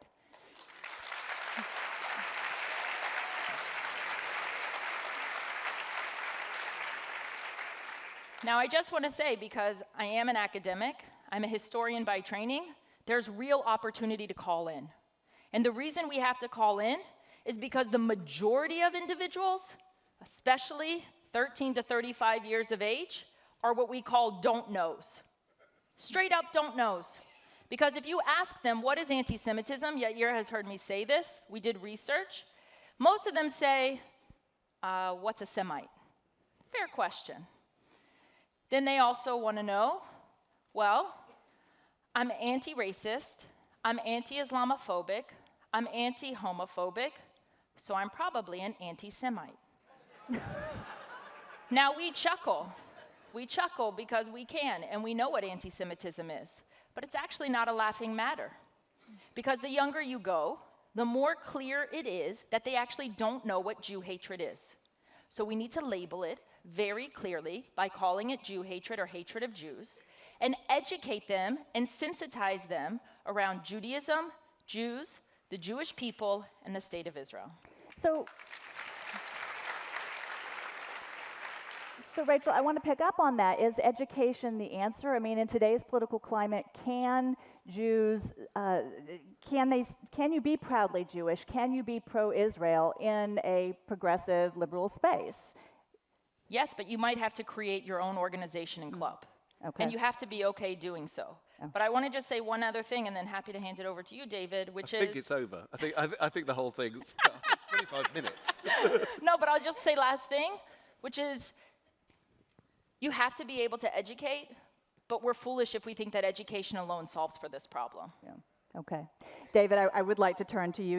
Your book, Jews Don't Count, doesn't necessarily deal with exclusion, but blatant anti-Semitism that we see from these so-called progressives who are self-proclaimed anti-racist. They've read the how-to books. They've read everything by Ibram X. Kendi. They're as woke as they can get. But as we devote ourselves to the fight against racism, anti-Semitism is often ignored. And I'm curious, how do we get across to anti-racists that anti-Semitism is a form of racism? Well, that's at the core of my book. Just say, I sort of, in terms of the discussion so far, I sort of exist somewhere between the two. Yair is right, that within the progressive space, anti-Semitism would be seen, and this is what my book is about, as a type of absence, a type of neglect. It has to be seen in the context of an intensification of identity politics, by which I mean concern for minorities, concern for allyship, concern from people who define themselves as on the right side of history, as progressives, for all other minorities. And within that, one has to ask, why is anti-Semitism, why are Jews so low down in the mix? And it's quite hard to describe that in a way because you're describing something that isn't there. But I begin my book with about 12 examples of that, and the reason that I think it is dangerous is that I think it's very quick from those things to extreme forms of what you might call active anti-Semitism. So for example, just to use a New York example, okay? When my book came out, I was asked to write an op-ed for the New York Times about my book by a junior editor, I guess, there. And so I wrote it, and I think it was okay. And then she had to apparently ask someone further up at the New York Times whether or not this was going to run. And they didn't say anything about the article. They didn't say the article was terrible and badly written or whatever. They just said, I don't think this is what we should be focusing on at the present time. Right? So, and that's the attitude. The attitude is, it's not important. Anti-Semitism is not important. And the reasons it's not important, once you burrow down into it, is where the anti-Semitism kicks in. Because it's a notion that Jews are essentially powerful, privileged, white, which is very important. The notions of white, I see Jews as what I call Schrodinger's whites, by which I mean Jews are white or non-white, depending on the politics of the observer. So the far right have seen Jews as non-white for centuries, and obviously Hitler saw Jews as non-white. The Nuremberg laws were racial purity laws. But meanwhile, the progressives see Jews as kind of super white, right? They see Jews because of their notions of power and privilege. Whenever a Jew does anything, if a Jew does a bad thing, you'll see constantly that Jew referred to as a white man, normally a man, but as a white person. And there's no slack given to Jews for being Jews in that circumstance. So at the heart of this, to come back to your question, is Jews need to be included in what I call the sacred circle of minorities about whom these progressive people do care about. And one way you can possibly do that is by stressing that anti-Semitism is racism. And it's extraordinary how, particularly in this country, there is pushback against that. It's partly because racism is such a hallowed term now, and it's ring-fenced essentially mainly for the black community. And I know why the white American might feel that. But the truth is that, here's how I make it clear, I'm an atheist. I've been an atheist for years. That would not have given me any free passes out of Auschwitz. Right? My great-uncle, who died in the Warsaw Ghetto, was a secular Jew. As far as I know, he had no belief in God, but that he still died. It is totally... And now, white supremacists do not ask whether you keep kosher before they burn down your house, right? So it is racism because this is an indelible thing. I can't change it about me. It doesn't matter how I pray, and they are not interested. But you do get intense pushback against it. But essentially, in terms of the education that Rachel's talking about, you need to, the young people in particular, it is hard for them to understand what anti-Semitism is. So therefore, if you make it simple and say, well, it is an accident of birth for which you are discriminated against, just like people of certain skin color are, then perhaps you're moving them towards a simplicity of understanding, and they will get on side. So you said that this is an American phenomenon, this hesitation. In Britain, it's much more straightforward. You can talk about anti-Semitism being racism without there being much pushback. So here's a little scoop for you. I don't know if I should say it, I'm going to say it. So when Whoopi Goldberg did her thing, in which she basically said the Holocaust was not a racist thing, I was interviewed on British TV in a clip that went viral explaining why it utterly was a racist thing. The Holocaust was entirely a race-based thing. And by the way, it doesn't matter whether Jews are a race biologically or not. The point is, in history, we have been racialized. The racists have decided we are a race, and that is what counts if you're trying to counter racism. So I went on TV and explained this, and then the head of the Anti-Defamation League, Jonathan Greenblatt, called me up and said, can you just run that past me again? And I did, and then they changed their definition of racism. And they said the next day that anti-Semitism was racism, something they'd been avoiding up to that point. I do recall that. I do recall that switch. You also used a term Schroding. Can you unpack that? Schrödinger. Schrödinger. Sorry, it's a science term. You've heard of Schrödinger's cat, right? No? Oh, sorry. Okay. This will be fun to explain to a broad auditorium. This is going to take an hour to explain. But also just wonderful for the family audience. Yeah. Schrödinger's cat is a scientific experiment that a physicist called Schrödinger did. He was trying to explain how quantum physics works, and basically he imagined a cat in a box, and it's got a poisonous thing in it. This is going to take too long. But basically, he imagined that before you open the box, you don't know if the cat is alive or dead, and quantum physics would say it is simultaneously alive or dead. Okay. So when I say Jews are Schrödinger's whites, I mean that Jews are simultaneously white or non-white, depending on the politics of the observer, which is the person who is deciding for us. It's not really up to us. Right. It's not really up to us how we identify as far as racists are concerned. Right. That I get. I want to ask a question to all three of you. Based on your observations, your personal experiences, what are the consequences of silencing Jewish voices on progressive issues and ignoring the fact that anti-Semitism is a form of racism? I mean, do we opt out? You mentioned forming our own Jewish responses to these causes, or that being one of the less desirable options. Let me leave it at that. Let me pose that to all three of you.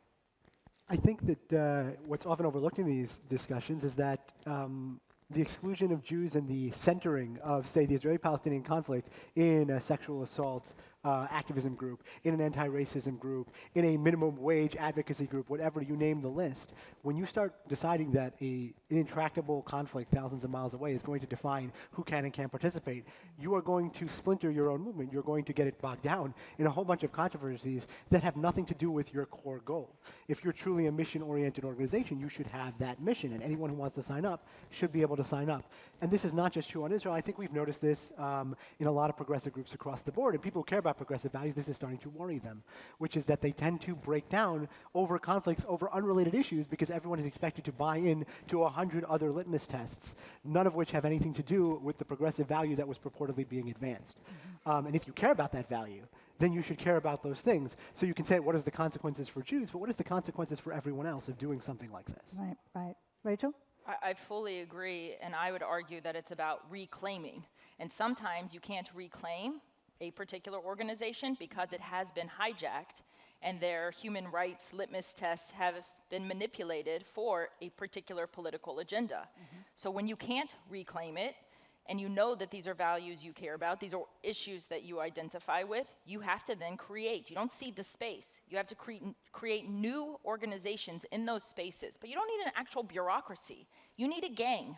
You need one or two other people who feel like you do about that particular cause, who make it your mission in order to deal with that issue, because focusing on the conflict or on something related to Israel is completely pushing the main focus aside And ultimately, it does a disservice. And it's not just to the Jews. It does a disservice for the larger population. And this is where I will say that what happens on campus doesn't stay on campus. Right? For 20 years, we were told by leaders in the Jewish community, and not from David Harris. David Harris was an exception, and I say that with all earnesty. But we heard, and I heard it from individuals, don't worry, you'll graduate. It's just a handful of professors. Don't worry, you'll get married. It'll be fine. You'll join a synagogue. And I was the one raising the flag with a couple of other folks who said, what happens on campus doesn't stay here. It's not Vegas, right? It goes beyond campus. And so we see that. We see it in mainstream politics, we see it in the media, and now we see it in social justice movements. And I want to clarify, you're saying not coming up with a Jewish response, just a new response. I'm saying if that group doesn't want me, then I don't want to be part of that group, but that doesn't mean I don't have a claim on addressing those particular issues because I care about those issues. That's not a Jewish response, that's a response to whatever the issue that I care about is focused on, environmentalism, LGBTQ+, minority issues, whatever it may be.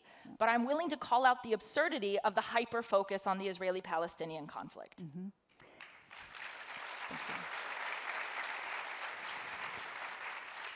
And David, what is the consequence of silencing these voices, but also just ignoring the fact that anti-Semitism is racism, hesitating to equate the two? Well, so I think that I said earlier that this neglect feels like a passive thing, but it has, as I say, active consequences. So, for example, when 11 Jews were massacred in Pittsburgh in 2018, within half an hour, a woman who sits in the House of Lords in Britain, who was a member of the Liberal Democrats, so therefore a progressive, and who in fact decided to support Jeremy Corbyn in the Labour Party at the time, within half an hour, she had put a Facebook post out saying, this is terrible, but when is anyone going to talk about what is happening in the Middle East at the moment? When is anyone going to realize that these events are linked to what Benjamin Netanyahu is doing? And of course, the person who killed those people was a right-wing, white supremacist terrorist, not in any way, not even interested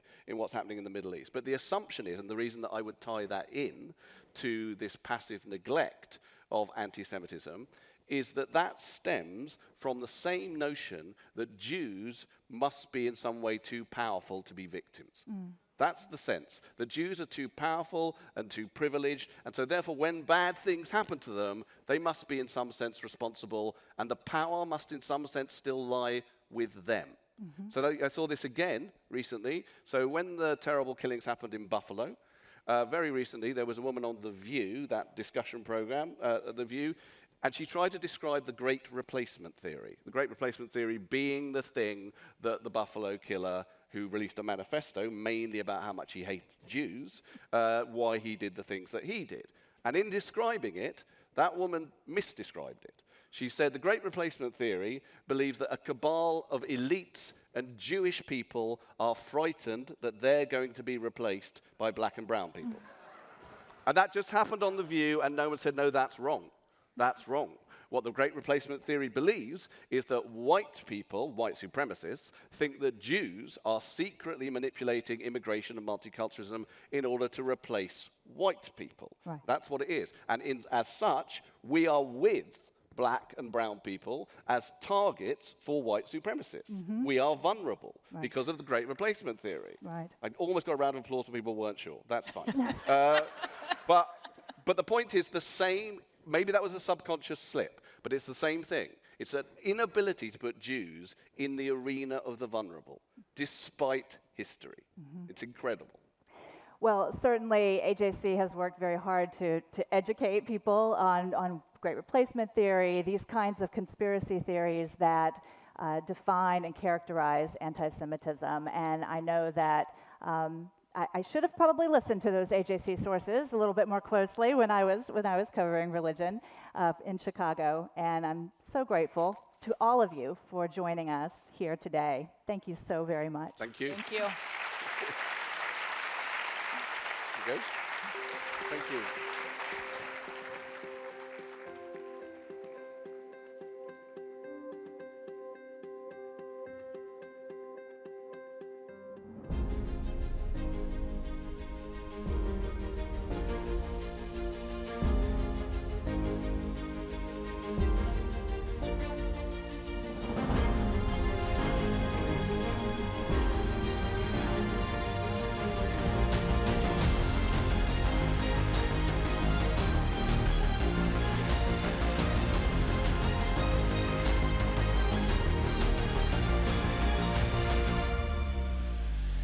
It's so special to see all of us here today, happily reuniting and eagerly recommitting to the critical advocacy work of AJC's global agenda.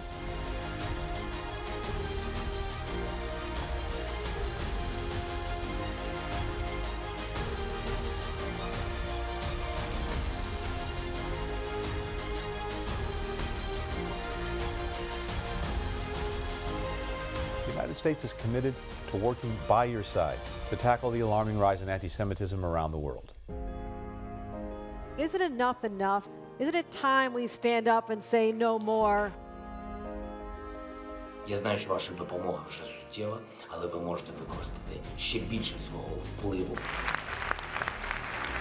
There is a need for denazification today, ladies and gentlemen. It's in Moscow, not in Kiev. The biggest weakness right now is the West is still funding Mr. Putin's war effort.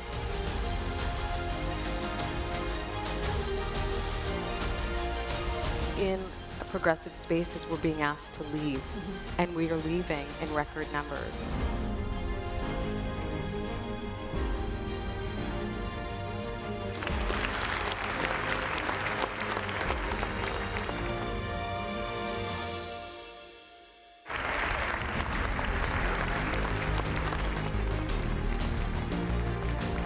Am Yisrael Chai.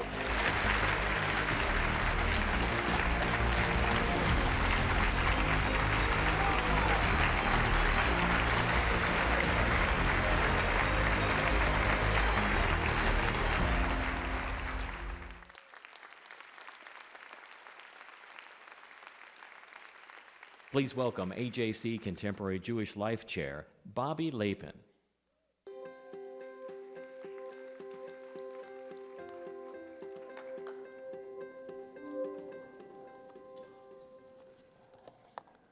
Good afternoon. Well, friends, we all know what happens now. We've arrived at that traditional closing GLOFO moment that we eagerly anticipate every year.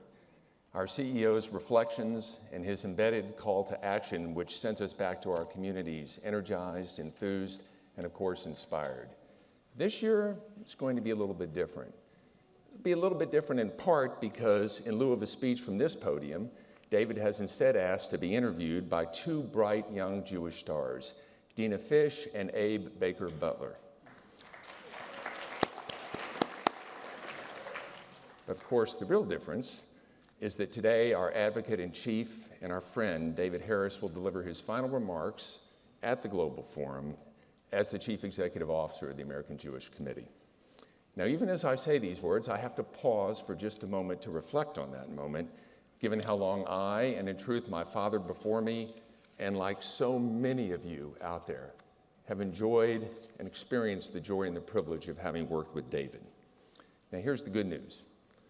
As has been evident through this global forum, the future of AJC and, of course, of the global Jewish community is strong, it remains bright, and this, of course, is in large part to David's remarkable leadership over our organization for the last 32 years. And as we all know, even though, and as Linda noted earlier, even though this may be David's Global Forum swan song, he will, of course, remain at the helm of AJC, fully engaged as ever, for another 3.5 months until that moment where he passes that baton to Ted Deutch, whom, as we now all know and understand, will unquestionably take us from strength to strength. And here's the other good news. For those of us, and I'm sure most of us fall in this category, who were present here last night to bear witness to that remarkable tribute to David, the one that culminated in David's uttering words that we thought we would never hear, that he was almost rendered speechless. And rightly so, given the eloquence and the warmth and the good humor of those tributes. I have it on good authority that David will not be speechless today as he sits for this special interview. And so, without further ado, I have the distinct honor and privilege of asking you to please join me in welcoming not only Dina and Abe, but one more time to the Global Forum stage, the visionary of AJC's global advocacy, our esteemed CEO, and someone for whom our respect and our admiration is outdistanced only by our affection, our friend, David Harris.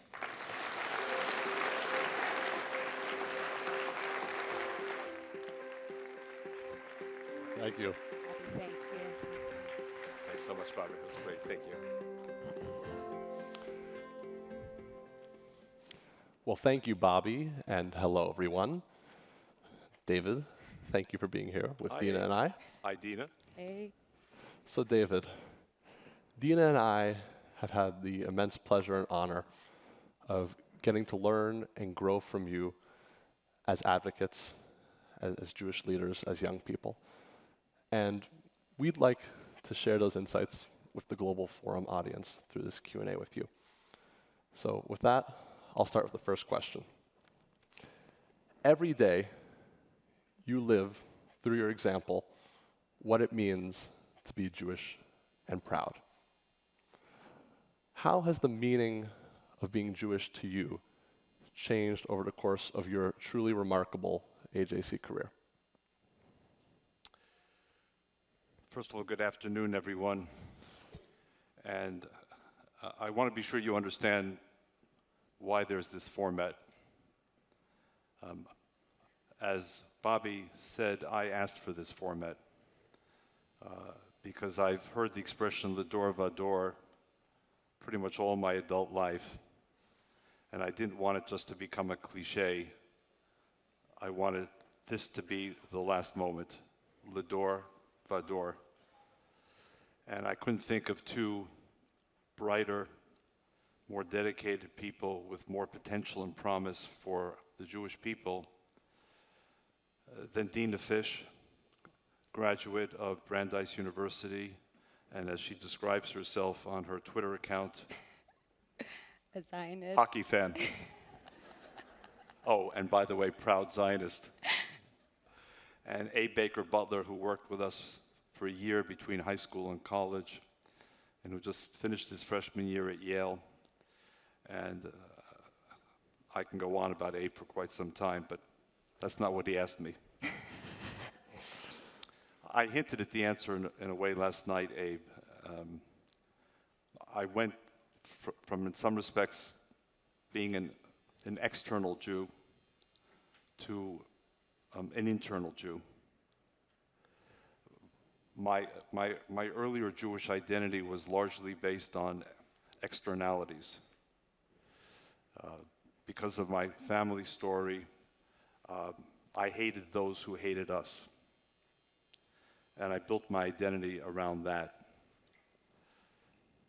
And that included my response to the Soviet Jewry challenge, because there was a tyranny that hated Jews and wanted to continue the process, in this case of cultural genocide, so I had to oppose them, as my parents' generation had opposed the Nazis. It was only later, again, I said this last night, that I understood that it's much healthier to build an identity inside out than outside in. And I said last night that I had been robbed.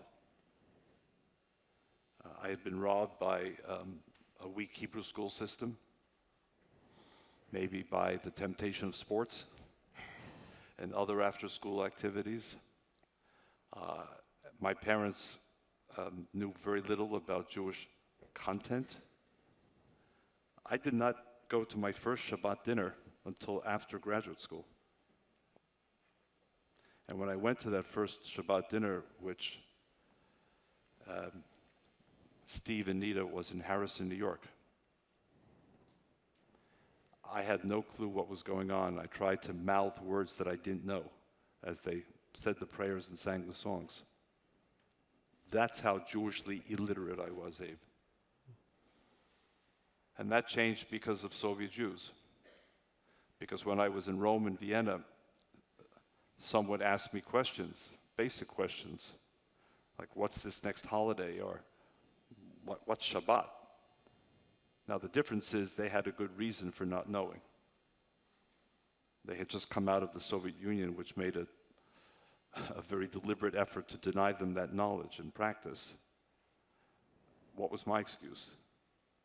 So I actually, in a pre-Google era, which is hard to imagine probably for the two of you, I had to do it the old-fashioned way, and I called my mother in New York.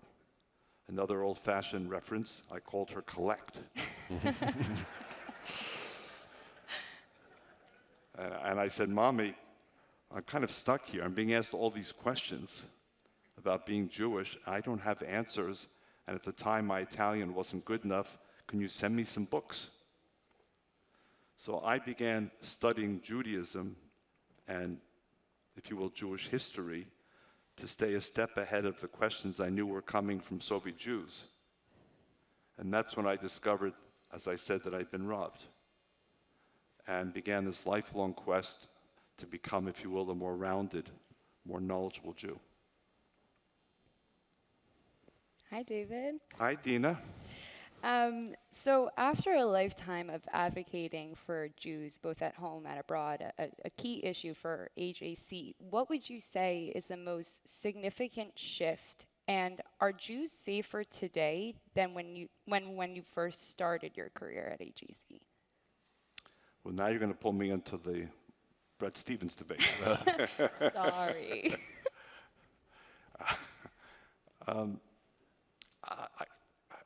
I've always come to believe that we need to be bifocal Jews. We need to understand that at one and the same time, we're dealing with contradictory information and contradictory trends. So we cannot be, if you will, monofocal Jews, meaning, sure, Dina, it's all better and get a good night's sleep, which is what I would love to say. In fact, I'll go a step further. When the Jews can get a good night's sleep, that will be an inflection point in history. And I mean that quite seriously. We're not quite there yet. So I think we have to learn how to deal with the contradictions inherent in Jewish life today. I can easily argue that we are the most privileged, fortunate Jewish generation in the history of the Jewish people. It's pretty obvious to me. We're blessed with the sovereign state of Israel. It's a success story. You heard the numbers with respect to Jewish life in America. Compare it, I'll put it differently to the audience. Is there any year in history that anyone in this room would rather return to than the year 2022? I can't think of one. So in that respect, we're lucky.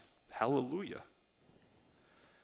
But that has to coexist with an opposite trend, and we have to learn to kind of live nimbly. And that's, I think, in a way, as part of the Lador Vador story, that's what I think your generation has to come to understand. Bret said it rather dramatically, but history is not necessarily a linear force. It doesn't simply go along a straight line from A to B to C. History can reverse course. History can change course. And Lord knows that Jews are usually among the first to sense it and to grasp that when history changes course, there are likely to be implications for us. So, I've taken the view, as some of you know who write to me, in the middle of the night and get an answer. I've sort of glibly said that sleep is overrated. Or now that I'm a more well-rounded Jew, I can quote Psalm 121. The guardian of Israel shall neither slumber nor sleep. I've taken it perhaps too literally. But don't, Dina and Abe, ever ignore that message in Psalm 121, even as you savor all of the fruits of Jewish life in the year 2022. Thank you, David. Now, another weighty question. I'd like to ask you about interests and values. As the Jewish people, we have such rich values, but what do we do when our interests and our values conflict? How have you dealt with interests and values. What have you done when they've conflicted during your long career at AJC? Well, in a way, to first depersonalize this aid, we have this illustration before our very eyes today with President Joe Biden. To take a timely moment. This morning, I think at 8 o'clock, the White House announced that he's going to Saudi Arabia. Now, review President Biden's comments with respect to Saudi Arabia in the last couple of years, particularly after the murder of the journalist, and more broadly, his comments on human rights questions. And ask yourself if this trip is a change of US policy with respect to Saudi Arabia, and I would argue it's obviously a change of policy. By the way, I would also argue it's the right change of policy. Or take the issue of the energy crisis as a result of the Russian invasion of Ukraine. Was it the right decision of Germany under Angela Merkel and under pressure from the Green Party to eliminate all peaceful nuclear reactors in Germany? By the way, while France was building additional ones. President Biden has now asked OPEC countries to increase oil production, even though his party presented a platform that looked to a post-fossil fuel world, including the elimination of pipelines under construction in our country today. What am I saying, Abe? That purity and pragmatism often collide. And in our world, I believe we need nimble pragmatists who don't leave values behind, but who understand that when there is this immovable force of two powers in equal and opposite directions, being a purist is unlikely to be the right response. So we've had lots of clashes at AJC over the years, and time permitting, I can go through case studies. I think one of the most obvious for me and one of the most difficult was the Armenian genocide question. Now, in and of itself, it should be a simple question. There was a genocide. It's been documented by too many people to pretend otherwise, notwithstanding Turkish propaganda. But I'm going back now 15, 20 years. The Turkish government was prepared to punish any institution or any country that openly spoke about the genocide. And in the case of us, AJC, we were quite explicitly told there will be damage to the Jewish community of Turkey. The Turkish border, which had been used by escaping refugees, Jewish refugees from a neighboring country to the east, visualize the border, will be shut down. And we will obligate the Turkish Jewish community to sever its association agreement with AJC. That was the reality we faced. And there was a direct clash between our values. We, the victims of genocide, were going to deny a previous victim of genocide of their sense of self and history. On the other hand, would we bear the responsibility for the consequences if the Jewish community of Turkey would be punished? And who knew in what ways? So these are very difficult issues in the real world, Abe. I don't want to speak about what happened in what we used to call a skull session at Yale or Brandeis. But in the real world, to me, the nimbleness of being a centrist is it allows you to emerge from these kind of rigid uniforms that people put on in the morning and are unwilling or even unable to take off during the day. Thank you. Dina. So David, I've been working at AJC for 4 years now, so almost as long as you. But in a room filled with AJC supporters and AJC employees, I'd be remiss if I didn't ask you about your AJC journey. So what has been your favorite part about working at AJC, what has been the most challenging part, and what is the most important lesson you've learned as the CEO? Ooh. Easy questions, I know.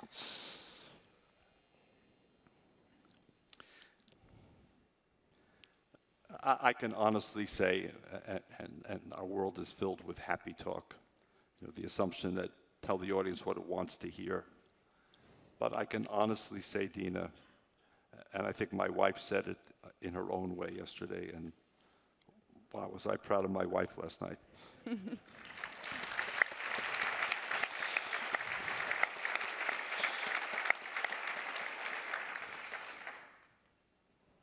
A speaker is born. But my wife, I think, more or less said it.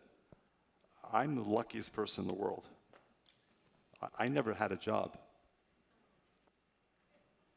I never went to a job. My job was my life, my mission, my passion, my calling. Someone paid me to do this? Well, now that I'm close to the finish line, I'll tell Rick Hine and Frank Lindy and David Burrs, our financial team, a secret. I would have paid AJC for this job.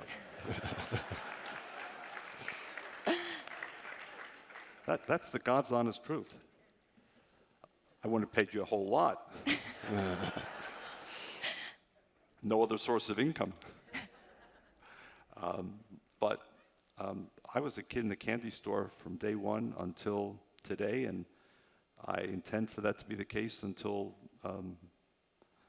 close of business on September 30th.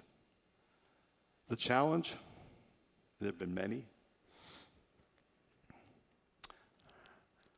I think the biggest challenge, again, was expressed by Steve Boehm and perhaps others yesterday.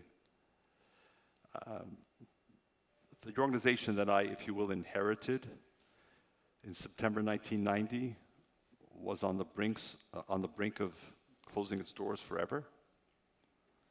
This was the perspective of some of the media who wrote about it.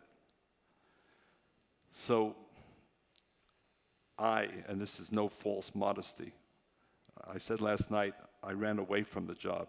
Sholem Kome was chasing after me. I did not want this job. I wanted to stay in Potomac, Maryland, in that idyllic place where we were raising our family and we were very happy. But when I accepted the job, what did I find? The organization was very close to bankruptcy. The organization was suffering from incredible mission creep. There were exceptional, and Bobby, you'll know this from your dad, exceptional lay tensions, staff tensions, and then lay staff tensions.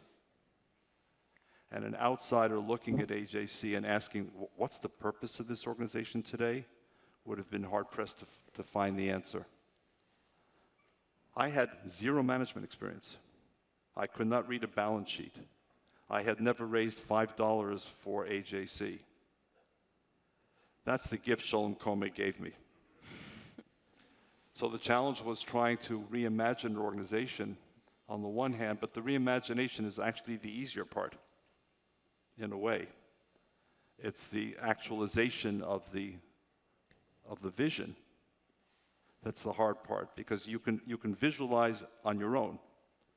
I can run around the reservoir in Central Park and visualize in the morning, and then try and navigate around my wife's aversion to sweat and need for coffee. So for me, that's the fun part. I love that. The hard part is the realization that the actualization requires a team. Alone, it's impossible. So how do you engage a team? How do you motivate a team? How do you build a team? How do you rebuild a team in order to take the visualization to the next stage of actualization? That was the challenge, Dina. It turned out to be a very happy story, but it wasn't a simple overnight story. So David, unfortunately, we're running a little low on time, but we have just a few more questions to ask you. I have 41 more years to cover. But remember, this story began in 1979. It was 11 years later that the transition occurred for me. So here's a question.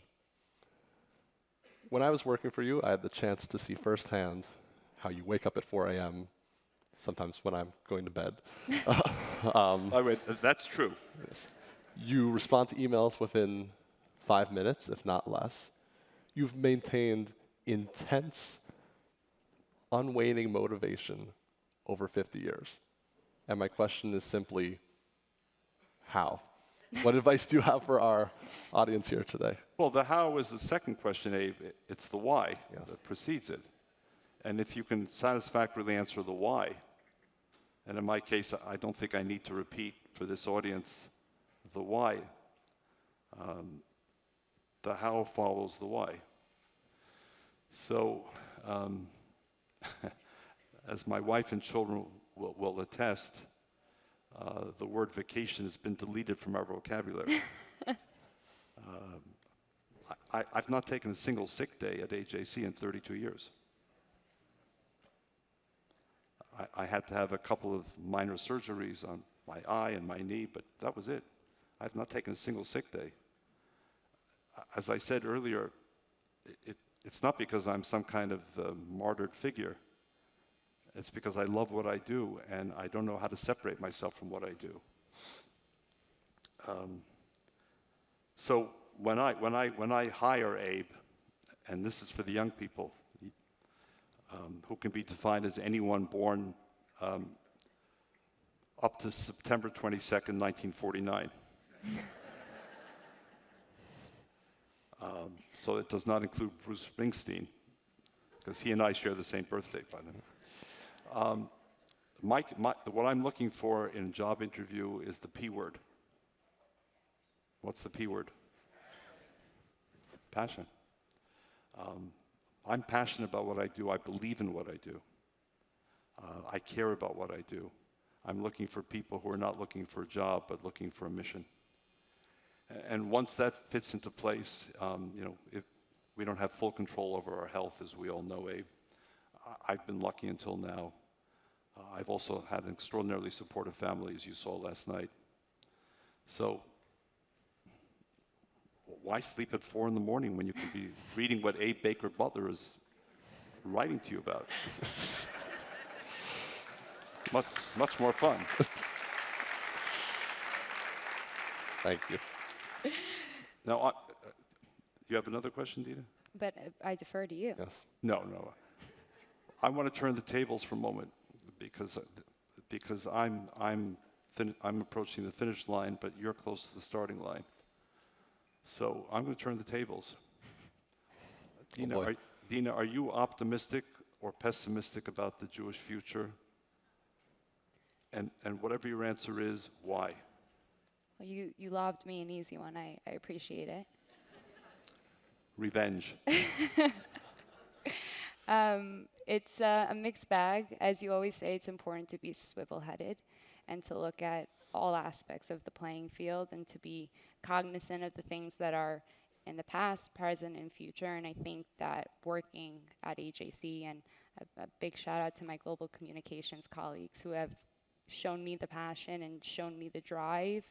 And we look at the good and the bad, and we make sure that every single day, if there's an opportunity to highlight Jewish pride and Jewish peoplehood and the amazing things that the state of Israel is doing, that we do that. And that we also take a moment to recognize when there are real and present challenges, and we make sure to only call out the real and present challenges, not to belittle those, not to use the term anti-Semitism lightly. I think having the opportunity to work at AJC makes me so optimistic as a young American Jew. It gives me such hope in the state of Israel, and seeing the wonderful messages that we saw from our Israeli colleagues and from the Israeli government. I mean, there's a lot of Jewish pride in Israel. And there's a lot of proud Zionists in this room. So I'm personally very optimistic. Great. Great.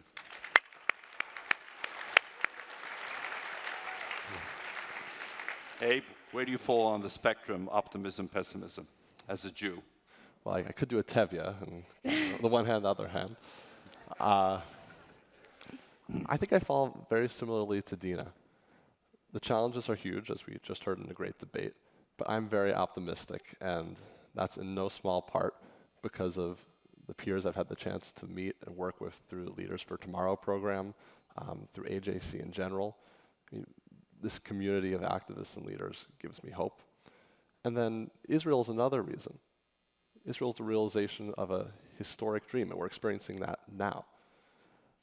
It's a realization that is continuing, but I don't know how I could not be optimistic when we have that and when we have such passionate, intelligent, driven, principled young leaders among us. So that's what gives me hope despite the many challenges we're facing.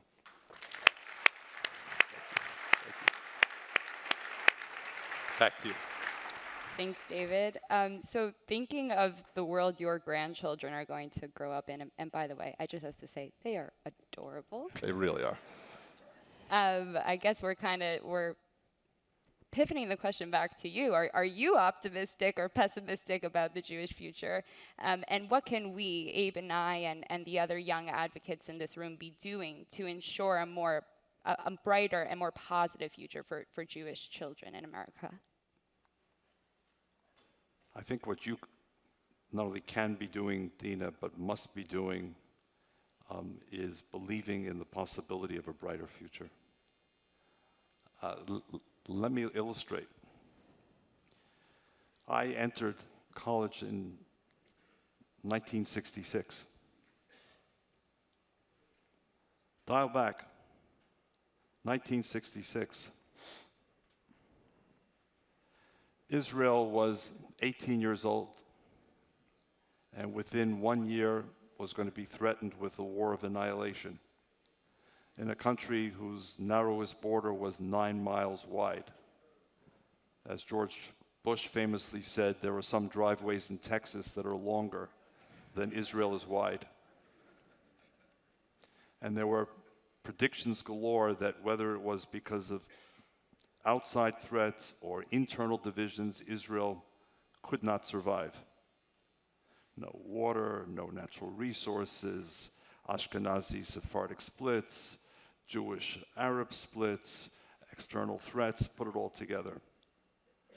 In 1966, several million Jews were trapped in the Soviet Union with no hope of leaving. None. The word emigration, emigratia, did not exist in the Russian vocabulary. In 1966, no Ivy League university in the United States had ever had a Jewish president. And I'm not sure exactly what year, but I think it was a few years later that Irving Shapiro became the first CEO of a Fortune 500 company in the United States who was a Jew. The idea in 1966 that there would ever be an African American president of the United States, a female president, a serious Jewish candidate, a serious LGBTQ candidate, was completely beyond comprehension. And when I came on campus, the dominant culture was a word that is almost lost in the English language today. WASP. White Anglo-Saxon Protestant. Now, you may say, and I would agree with you at your stage of life, that, well, that was 55 years ago, and wow, David, 55 years is a hell of a long time to wait for change.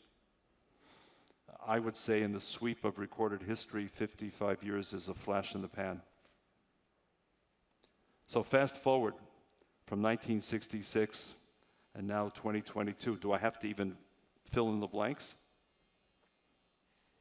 Israel is one of the world's great success stories. Not only able to defend itself, but whose population is growing and whose role as a 21st century problem solver puts it among the top 5 countries in the world, I believe. when it comes to the challenges of this century? Do I have to keep going? Where's the Soviet Union today? Most of you don't speak Russian, but there are a few of you who do. The Soviet Union was called Sovietsky Soyuz in Russian. My favorite word in the Russian language today is bывший. Who speaks Russian? What does bывший mean? Former, as in former Soviet Union. 1 million plus Jews have settled in Israel. How many have settled here? And in the 15 successor republics of the Soviet Union, Jewish life has been reborn. The efforts of the Nazis and the efforts of the Stalins failed. Look at our politics today in terms of diversity. Okay, we still have a ways to go. And we're at a stage where if there's not a Jewish university president in an Ivy League institution, we ask what happened to that institution. Because so many of the others are led. And the Fortune 500, people in the business world know better than I. Believe in the possibility of change, not because it's some abstract notion, but because it's happened on the watch of many of the people in this room. And never stop believing. And my final thought. In 1969, Sam Klieger will correct me, 19 families from Soviet Georgia wrote a letter to the United Nations. And the essential message of the letter was, Shelach et ami. Let my people go. They took on the greatest totalitarian nation on earth. On earth. And they paid a price for it, but ultimately those 19 families prevailed. We don't have the power of the state, but we have the power of faith and resilience that led those 19 families to say, we're Jews. You're not going to deny us our identity, and if you're not going to allow us to live here, we're determined to leave and start a new life. Dean and Abe, that's the kind of thinking we need. And then the gift is, you're not alone. You have this platform, AJC, which has not just been a witness to history, it's been an author of history. So don't ever allow AJC and don't ever allow others to become prisoners of history or bystanders of history or observers of history. What Israel has taught us, take history into your own hands and chart our own destiny, and don't allow others to do it for us.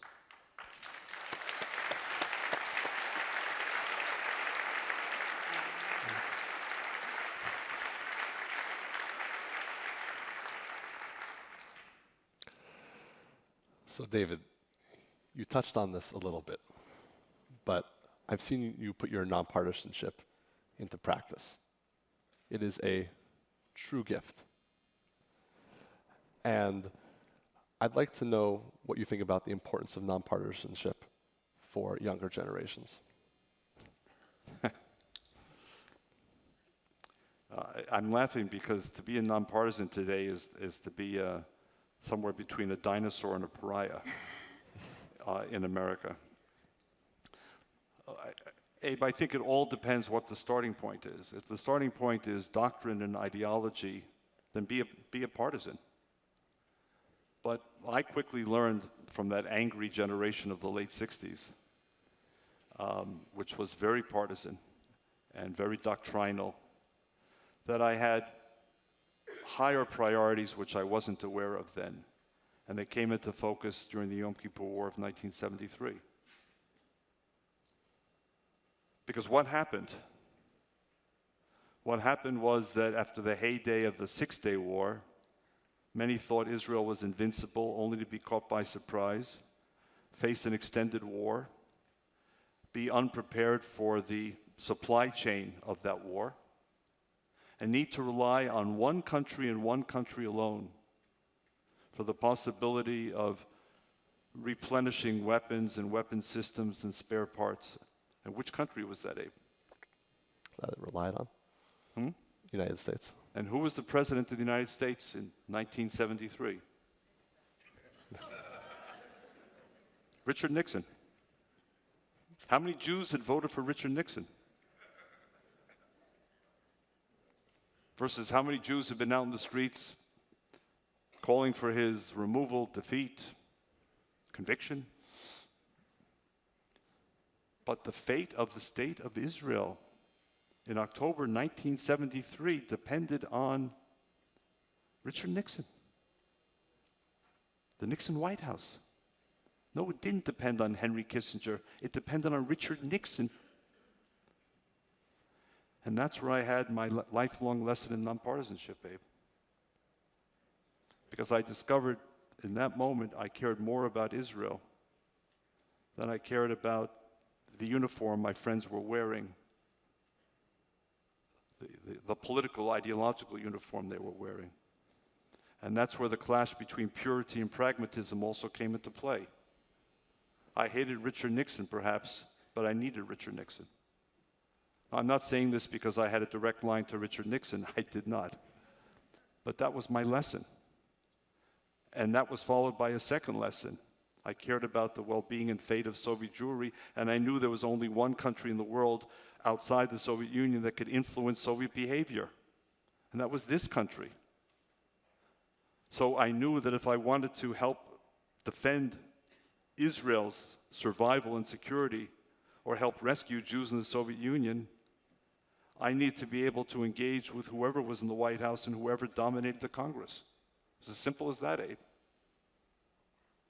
And I also understood, sure, I have other views on other issues, and I'll go into the voting booth, close the curtain, and vote according to my larger Weltanschauung view of the world. But I wanted to spend my life in this space because I understood it mattered. And one last thing some of you may know, I think many of you don't. My first reaction in the Yom Kippur War was to volunteer for the IDF. Now, this was someone who had quietly marched in many protests against the Vietnam War. And I hope in a rare display of immodesty, you'll allow me to say that I helped Israel defeat its Arab enemies. And the reason was because Israel denied my application to serve in the IDF. Believe me, if I had no management skills in 1990 for this job, I probably had even fewer military skills in 1973 to offer. But that's when I learned another lesson, which applies here. This is the vital country in the link. I have nothing against many other countries in the world represented here. But to the extent that any country other than Israel itself can determine the destiny, the fate, the well-being, the safety and security of Israel, it's this one. It's this one. The role of this country is completely irreplaceable. I'll simplify it. One U.S. ambassador to the UN Security Council will either raise her or his hand or not if there is a resolution introduced that would be legally binding, and the Security Council has that power, and injurious to the state of Israel. For example, calling for a global boycott of the state of Israel, or a global boycott of weapon sales to the state of Israel. There are 5 fingers that stand between that possibility and where we are today. And we've said for years, I've said for years, don't fall asleep. There are forces in America who understand exactly what I've said about this for years and who are determined to ensure that that hand does not go up, that it stays down. The job of AJC going forward, I believe, is to make sure that whoever's in the White House, and we have very limited control, and whoever runs the Congress, stands with Israel in those decisive moments. You want to debate settlement policy? Please. But when it comes to life and death issues, and the Security Council has that power, it's one country, and it's not going to be China, and it's not going to be Russia, and I highly doubt it's going to be France, and I highly doubt that if the United States keeps its hands down, that Britain would stand alone, especially if it's led by a Jeremy Corbyn-like figure. That's your job. That's AJC's job, to ensure that that hand never stays on the table. Thank you, David.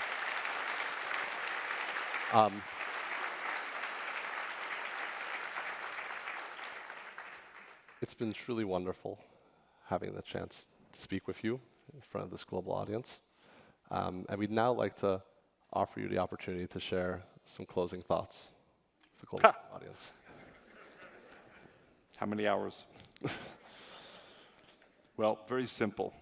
I would be completely remiss if I didn't immediately mention 5 names.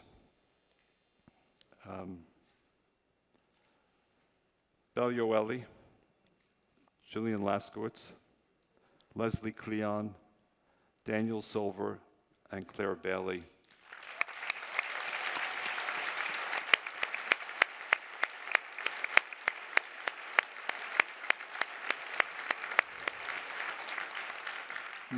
Now, because I know them quite well, they will all reprimand me afterwards for not emphasizing the team effort, because it wasn't a larger team effort to pull this all together, obviously. But every team has captains. These are the 5 captains that created an entirely new playbook. And by the way, next year we'll create an entirely new playbook again, because Lishana Haba'a B'Tel Aviv.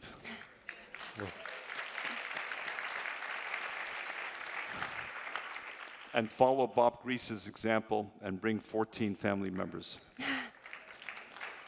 So my very last thought, because we're family. The hardest thing for me in the last few years actually did not emanate from the daily work here. It emanated shortly after the shooting in Poway, the Chabad synagogue. And as you heard from Danny, our oldest son, one of my great pleasures in life is taking his children, who live closest to us, walking distance, a couple of days a week to school. And at the time, Mila, I guess was probably 3, Danny, and she was at the Chabad nursery school on the east side. And she would always park herself on my shoulders, as she did last night. Again. And this time, as we approached that Chabad school on East 77th Street, this little beautiful 3-year-old girl sensed there was something different.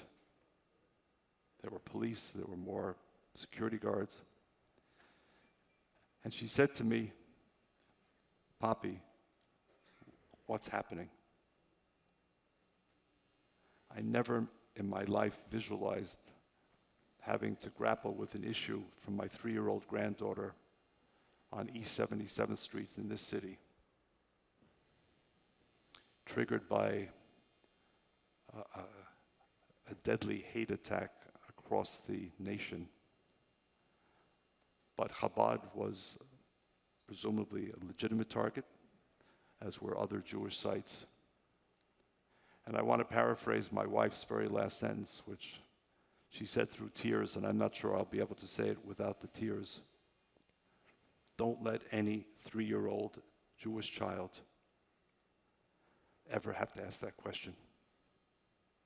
That's the job of AJC. You have lots of other jobs, but when when it's crunch time, is that 3-year-old Jewish child and her right to go to the nursery school of her parents and family's choosing, and to be the person she wishes to be, just as it's the right of Israel, as the sovereign expression of our quest to return after nearly 1,900 years of exile.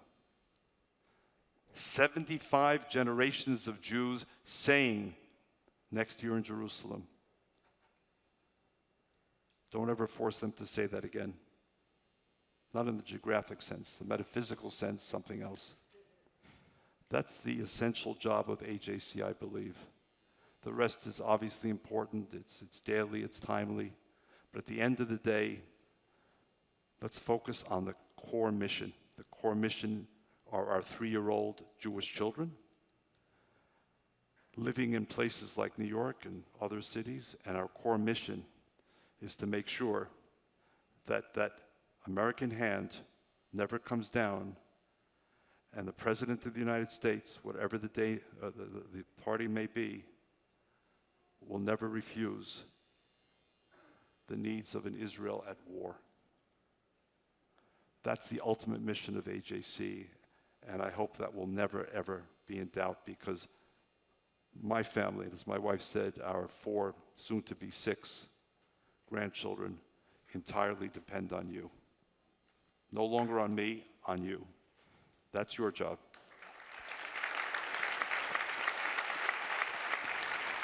Thank you very much, David. Thank you, David. Thank you, David.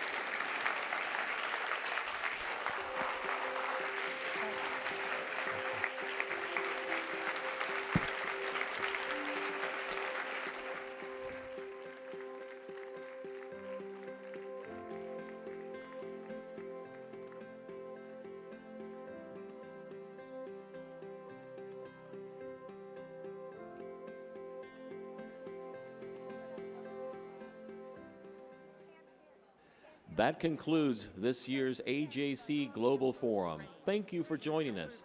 We can't wait for next year in Tel Aviv.